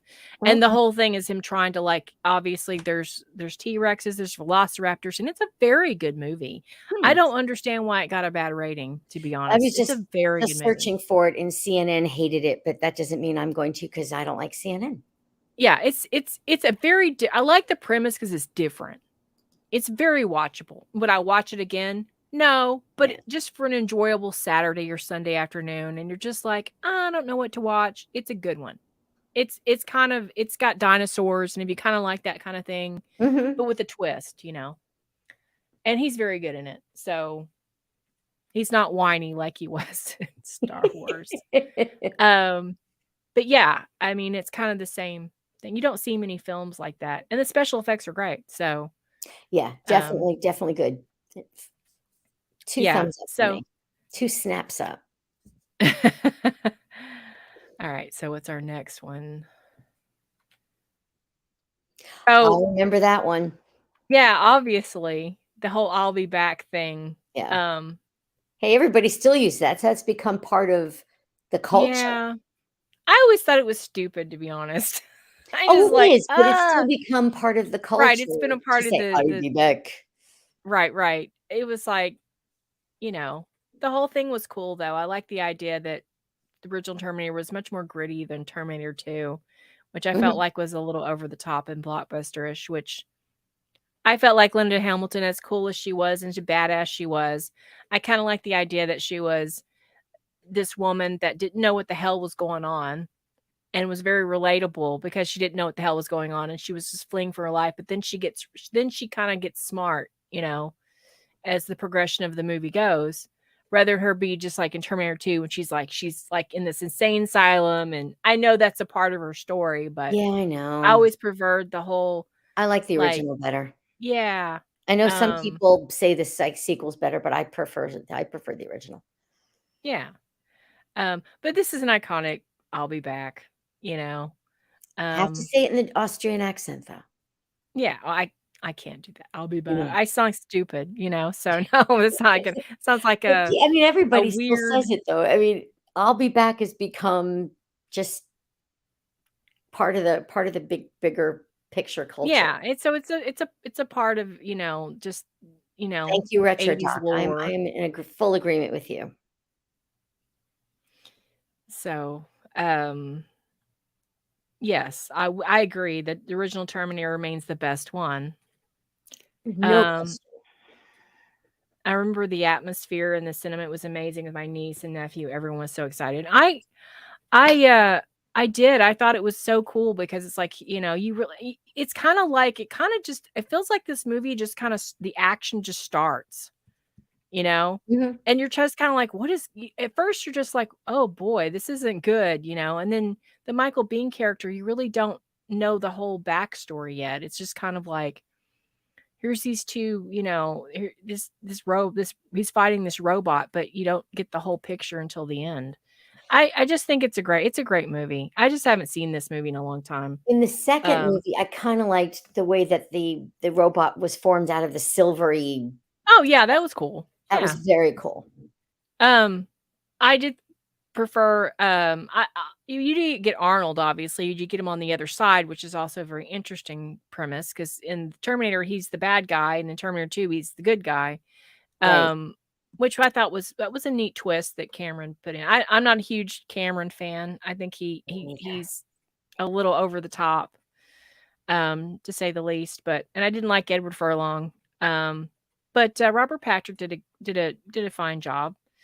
I mean, that's a pretty that's a pretty hard foe. Somebody that can just like melt into anything or change, and it was again, this is just a part of the 80s, and it's iconic, and so it's got to be in there somewhere. Yeah. So Arnie says I'll be Bach. Yeah, pretty much.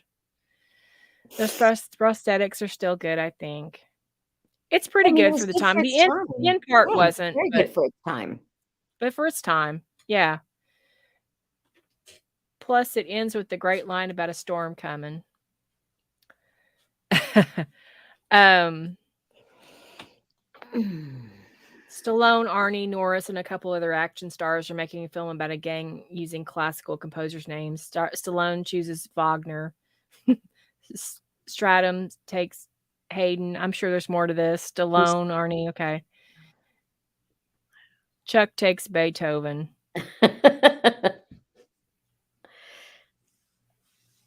I like yeah, that. it's a good one. I wouldn't say it's my favorite, but I mean the scene, but it's a up good there. scene. It's become memorable. The arrival of the mothership. Close Oh encounters of the third yes, time. yes. Yeah. I saw that in the theater. I actually saw this on cable. I actually yeah? didn't see this in the theater. Yeah, I saw it on cable. Definitely saw it in the theater. Yeah. Oh, what a But great I movie. was a few years later, I think, and it was at my cousin's house, and Okay. y'all watched it. So How old that's that was is it was around the time. Okay, I can tell you the first time I saw this was around the time Reagan got shot. Oh, that was in 81. January. That's how I figured fall of out. 80.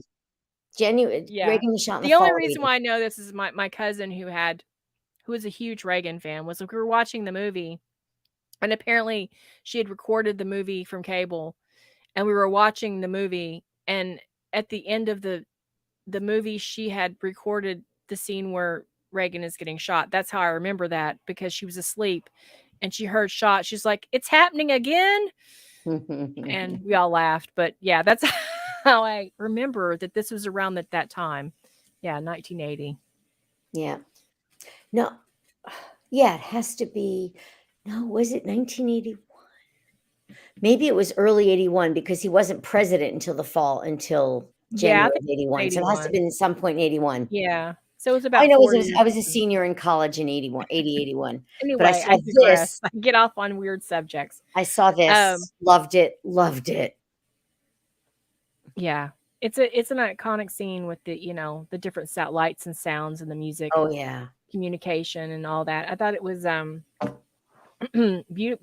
beautifully filmed. And it is, it definitely deserves to be on this list. Oh, great movie. Really, Yeah. really good movie. Yeah. And we all this scene that everybody like misquotes, including myself. I don't think he says, "Luke, I'm your father." No, he doesn't. But everyone quotes it that way. But he which does is say, like "I the am whole your father." Mandela effect thing. Yeah. But well, I it's think like it's in still Apollo 13, they don't say in the movie says, "Houston, we have a problem," but in the real when it really happened, they didn't say it quite like that. No, they try to like amp it up, but I still think that it should have been, "Luke, I am your father." I still think it should be that. I think it sounds better. I think it's got a more of a punch. And then, then everybody would be misquoting it. Like, no, he said, "I'm your father." It's like, no, he said, "Luke, I'm your father." Yeah. It just sounds better to me. But yeah, iconic scene. And then you get to see like, Luke Skywalker's, Khan moment, which came before Khan. But anyway, the no that everybody makes fun of. But it's still iconic. I We still kind hate of calling saw it it episode coming. 5. What's that? I still hate calling it episode 5. Yeah. I like Empire Strikes Back, but I'm not this huge. Like my son loves Empire Strikes Back and thinks it's the best of them. I don't. I always like Jedi better, even though it had Ewoks. Yeah, Ewoks are a little didn't ruin weird. it for me. But I liked Jedi because Luke had finally come into his own and he was badass. And that's what that's what you want to see. Yeah, I definitely like Jedi better than Empire Strikes Back. Yeah, I think that's what it's building towards, and that's what people want to see. And of course, it's the means to get there. This is like the two towers of the trilogy, which the two towers I think is overrated as well from Lord of the Rings. I think it's a means to get to where you need to get, which is Return of the King, where Viggo Mortensen can go like badass, at the very end of the movie. So that's, it's a means to an end. That's all it is. And I'm sure I'm pissing off Star Wars fans. Don't send me hate mail. But to me, the whole Yoda thing kind of like it's a puppet and it's a cute puppet. And I know I love Baby Yoda and everything, but I'm glad they've improved the special effects. Yeah, back then, Yoda looked, you knew Yoda was a puppet. I mean, you were just waiting to see Frank Oz's arm under there. And just seeing, Luke Skywalker whine for seemed like hours in Dagobah. That just that was not good. But I still love the trilogy as a whole. Yeah, it's a whole. It's fine. It's just a means to an end. Yeah. Basically. But it's definitely it's earned its place on this list. So yep. What next? Books. Okay. And these aren't books that you've probably read. And if you've read them, I would be very shocked. But this is from a site. I've actually collected these from a site called Your Childhood Ruined. And these are children's books, but they're not really for children. So we have on the left, Don't Lick the Stripper Pole. Did Gary come up with these? No, these are from Your Childhood Ruined. It's a Facebook site. Oh, I don't my know if you follow them. That's some of them, even for me, was like, that's too far. Oh my God. Yeah. And we have on the right hand, Wet Beavers Looking for Wood. And Your Childhood Ruined. I.e. Hollywood in the last 20 years. Oh my God. Yeah. And this is just hilarious. The beginning of this book collection that I've collected. These all Jesse look like Drew mystery stories. Going to get racist. Followed by The Joy of Cock, which has got obviously a rooster. Look at the name of the author though. I know amphetamine. Yeah. Like ketamine. Oh, no, Ketamine. amphetamines. Oh my God, I'm so stupid. I didn't even notice that. I'm like the Tennant. What is it? What is the character in Blazing Saddles? Petamine instead of yeah. But no, Yeah. this is amphetamine. That's okay. Woo, wake up. I didn't even notice that. That's funny. And this is me on the left when my son was forcing me to watch Barty, Booze and Broads.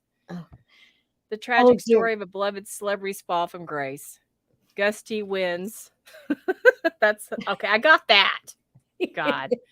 And this is the Hard Boys, the secret of the old MILF. Oh, good God.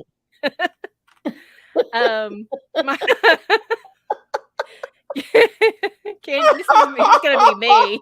Can you still breathe, Grandma? Yeah, that's gonna be me. They're gonna they're gonna magic me in a crate. Pot. Buy the book before it's banned. Oh, Taffy and Tuffy. Oh my! They had little children's books. Yeah. Hey, that wet beaver story had a good ending. Oh God. Don't Lick the Stripper Pole. That was the original title of A Christmas Story. You beat me to it, Gary. I was going to mention A Christmas Story. Flowers are very pretty, but they were money growing pot. Yeah, that's actually probably really true. My God. If you suspect your child has rabies, don't hesitate. Shoot. Save a life. Is that Jodie Foster in the corner there? I swear does it looks look like her. It does sort of look like her. Oh my God. I mean, I was in hysterics yesterday, like compiling these. These all look like the old golden books we had. Jodie Foster is old Yeller. Check out what Colin just said. At least not the secret of MILF Man. That actually sounds more cool. That sounds more interesting. Probably well written. Man. The Hardy Boys. If that's Dave, we let him die. That reminds me of the scene in oh God, what was that one we were we did like a script read on. The first one we did, I think it was the Daleks. There's a scene in the Daleks where I don't know, that just reminds me of that. Speaking of Daleks, there is a new RoboCop in New York patrol with a human, and Roman of the Empire made a comment one place somewhere about how it's finally happening. These are the Daleks coming to New York. Oh yeah. I mean, and you think they would watch some sci-fi people, watch some Doctor Who, watch some Star Trek. This never ends well. Every time you're bad a kitten. Horrible books to give your child. And then we have their first Breaking Bad book, My First Meth Lab. This will be me. This is the book that I'll remind you. I am a monster when I'm drunk, starring the old hateful bastard Grover. Fuck yourself.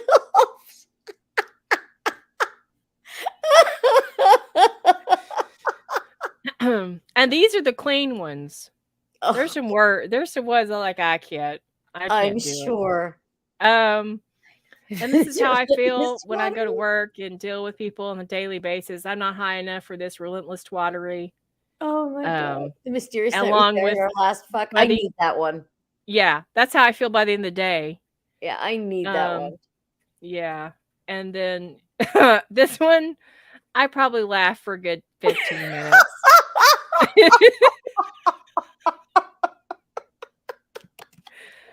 Oh God.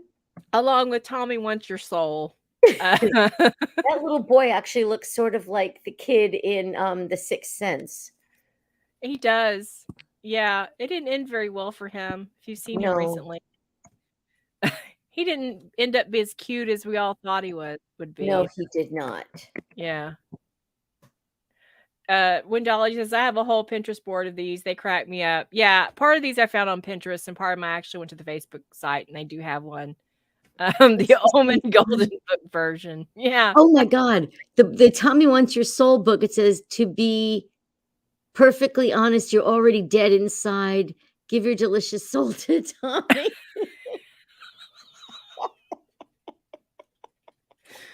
The one on the left, though, it was just so funny. Yeah. Oh my. And here's a book about Neil Harderton. This is his true story. Grandpa's hidden porn stash. Along with we're off to see the dealer. Like the Cowardly Lion looks awfully happy to go see the dealer. Yeah, he does. Well, they all look pretty happy. Yeah. Barbie meets Jason Voorhees. Oh God, let it happen. I'm so tired of hearing about Barbie. That's a movie I'd go see. Yeah, where do I hide this bag of fucks I'll never give? Yeah. Oh my God. I don't know. You might have seen this one. This has made its rounds on the internet. Mother Goose shits all over the city.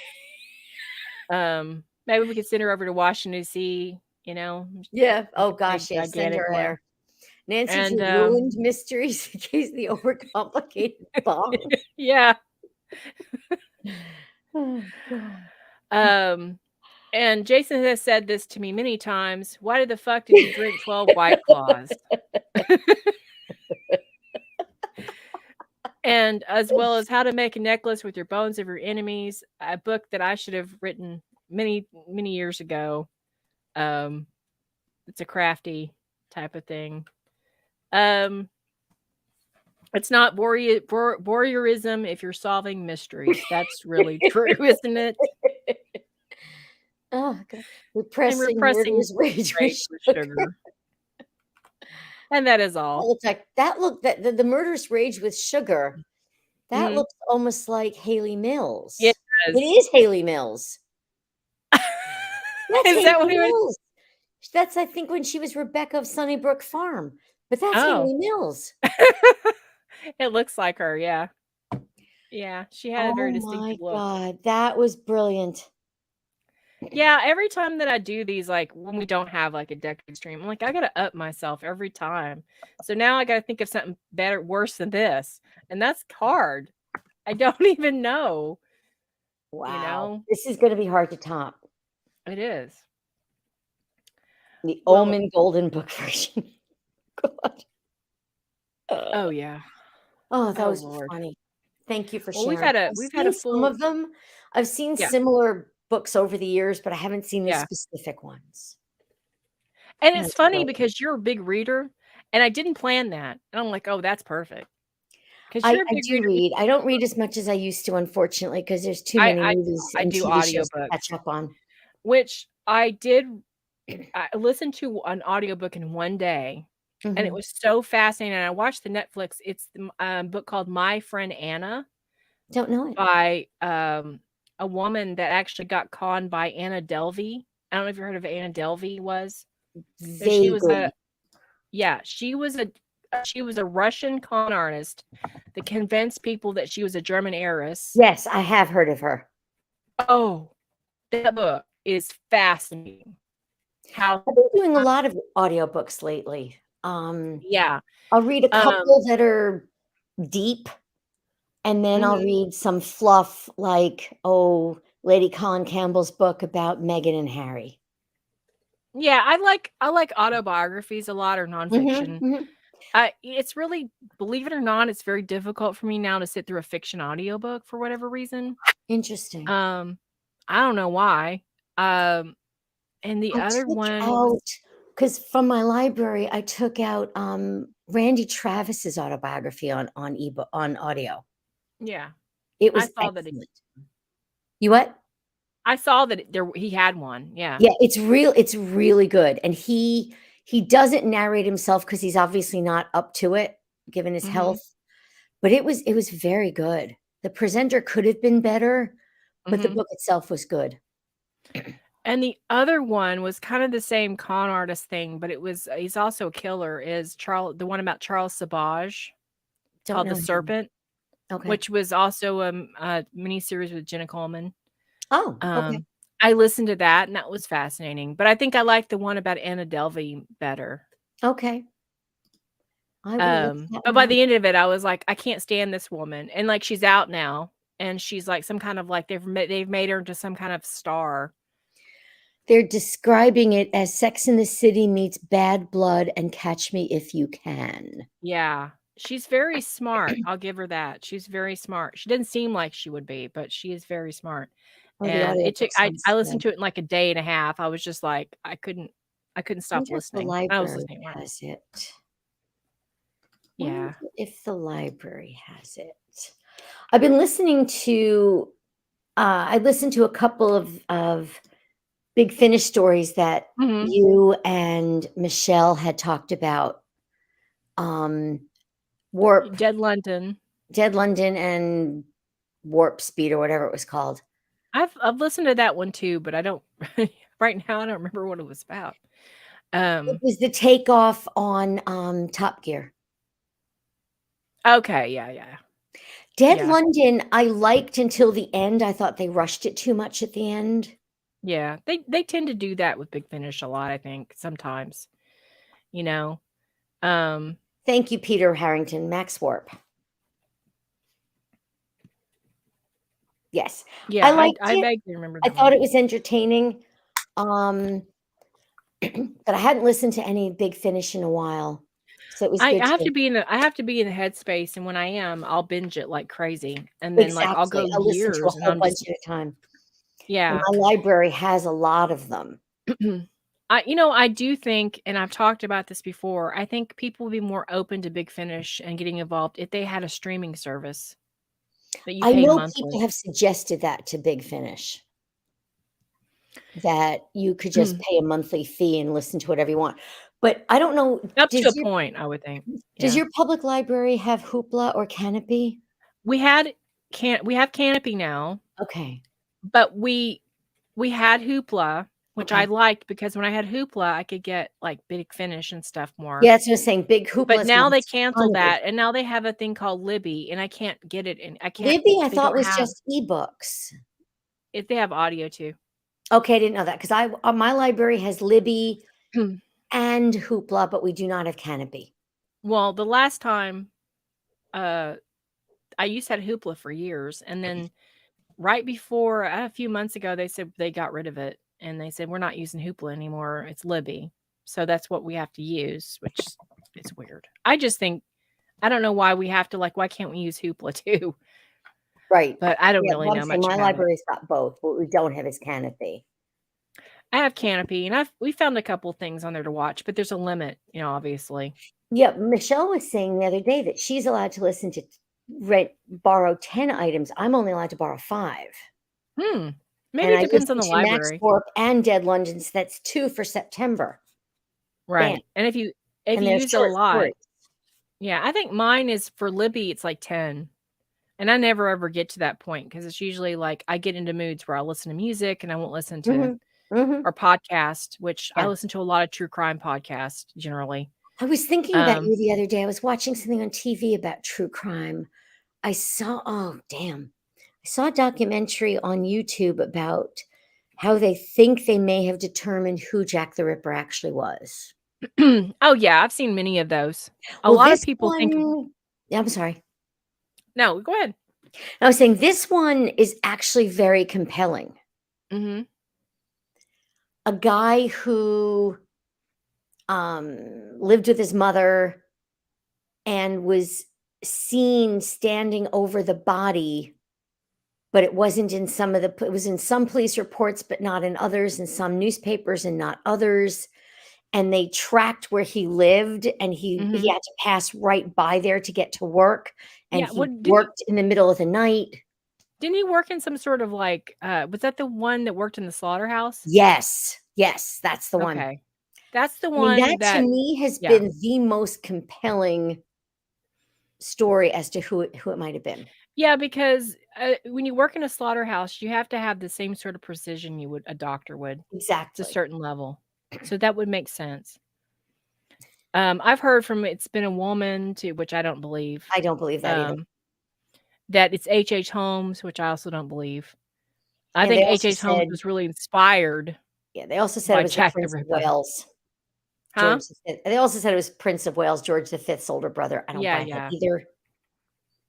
Yeah. I think it was a very I don't think it was an important person. I don't think it was a person that was probably had any that was like had any kind of prestige. I didn't think so. I think they're probably right. I think that's probably somebody like not a normal person, but somebody just an everyday, Right. you Well, know. that's what I'm saying. This particular documentary gave the most compelling evidence for who the person they think it is. And they Yeah. had modern day policemen and journalists, crime writers go through the evidence, all the magazine. It was, I think, some Swedish guy who has been fascinated by it, and he's gone through all the newspaper archives of the time to read the contemporary account. It was really good. You know, it is odd though. He stopped killing. I Yeah. mean, after the last murder that he did was the most brutal of all of them. It was like he just disappeared. So I think that just kind of threw them off, like, you know. Mhm. But it could have been he'd been in a same he put away or, Right. or he died, you know. Yeah, I think in this particular one, if it is who I think it was, he went on to be a successful man and lived until the early 1900s. But I could be Yeah. wrong. I could be misremembering. I saw it a Yeah. lot. And then there was another theory that there was I don't remember his name offhand, but he was a barber, which is like Sweeney Yeah. Sweeney Todd. Is that the one you're Sweeney Todd, the barber of Fleet Street, I think it was. Yeah. Right. That it was like a guy and he moved to America and because he was he killed some people in America, which was very similar to Got it. but I don't think that either. I think it's probably somebody like The what butcher you're guy. talking about. Yeah. Yeah. That makes more sense. It really does, because he knew what he was looking for. Mm. There's a true crime British true crime show on BritBox, the US Mhm. version of BritBox. And it's going into it, I thought it was going to be like the show here, Dr. G, Medical Examiner. Mhm. But it's not. It's more high tech. But it was interesting. It was interesting. I mean, yeah, there's a lot of technical stuff as far as like, talking about fingerprinting and stuff like that. That's what you're talking about. But I do like Dr. G, and they don't show you the gory parts, but I like her show. Yeah, I don't particularly like, sometimes just the descriptions just sometimes I think the one that really got to me was the Jeffrey Dahmer case. That I kind haven't of watched anything about that. I've read about it, obviously, but I haven't watched just it. reading or hearing anything or heard podcasters describe it. Yeah, It's just pretty awful. Yeah, I can handle a lot of things, but cannibalism is really that's the most vile thing to me. Yeah, So, cannibalism is a bit much, and the way he did it. yeah, right. Yeah, no, Yeah. thank you. And I was thankful that they actually because I don't like watching a lot of shows made Mhm. for like based on a true story like movies about serial killers because a lot of times it's easy to get the facts mixed up with what the facts is they try to sell you Right. on the show. Oh, yeah, they always dramatize things, and So I always try to like research and get that out of the way before I watch it. And I did watch, and usually I don't watch anything too much anymore, but I did watch the Dahmer, and I was thankful that they didn't go. It wasn't as gory as I thought it was going to be. Well, that's good. Thankfully, I mean there was Apparently some, but it wasn't anything I like you'd imagine. think I heard recently that they released new tapes with his father. I heard that, yeah. Yeah. I have to be in a certain headspace to, Mhm. to get back into that. Well, Dahmer is a hard one. but I do watch a lot of true crime. I like watching Dateline, And it always makes me laugh when everybody says, "Oh, she was the sweetest person." And whenever I hear that, I think, wow, maybe I'm safe. Yeah. Not being the world's sweetest person, maybe nobody would want to kill me. Yeah. I think that, really that's true, because it's always the last person you think it's going to be. It's always going to be the person, because they're really good at hiding. Well, also the dead person. The dead person they're always describing as, the sweetest, Oh, you're kindest, talking about them. I thought you were most talking about the killer. I'm talking about the Oh, victim. yeah. That's what I'm saying, I guess I guess I won't be one of their victims, knock wood, God. because I'm not that nice, sweet, and kind, and all that other. I can be nice. Well, yeah, but But I gotta, there's a point where I'm not nice, but I just have a low tolerance for stupid people. Oh yeah, we all do. Yeah. That's why we're friends. But that'll save you. I mean, at least Exactly. I won't be the victim of a murder from somebody who likes me too much. unless we'll see unless you're like unless you're being stalked by Richard Ramirez, which he would probably attack you because you fight him. Yeah, good point. The only ones that really survived were the ones that were complacent with him. I hadn't thought about that. Except if you were a guy, he just killed you right off because he got rid of the guy first, and then he was all really was really all about raping the women and stealing the stuff and killing the men. But if the woman challenged him, there was one that did, and he shot her dead. So no problem at all. So I think it was a Dateline episode that talked about the BTK killer. Oh yeah.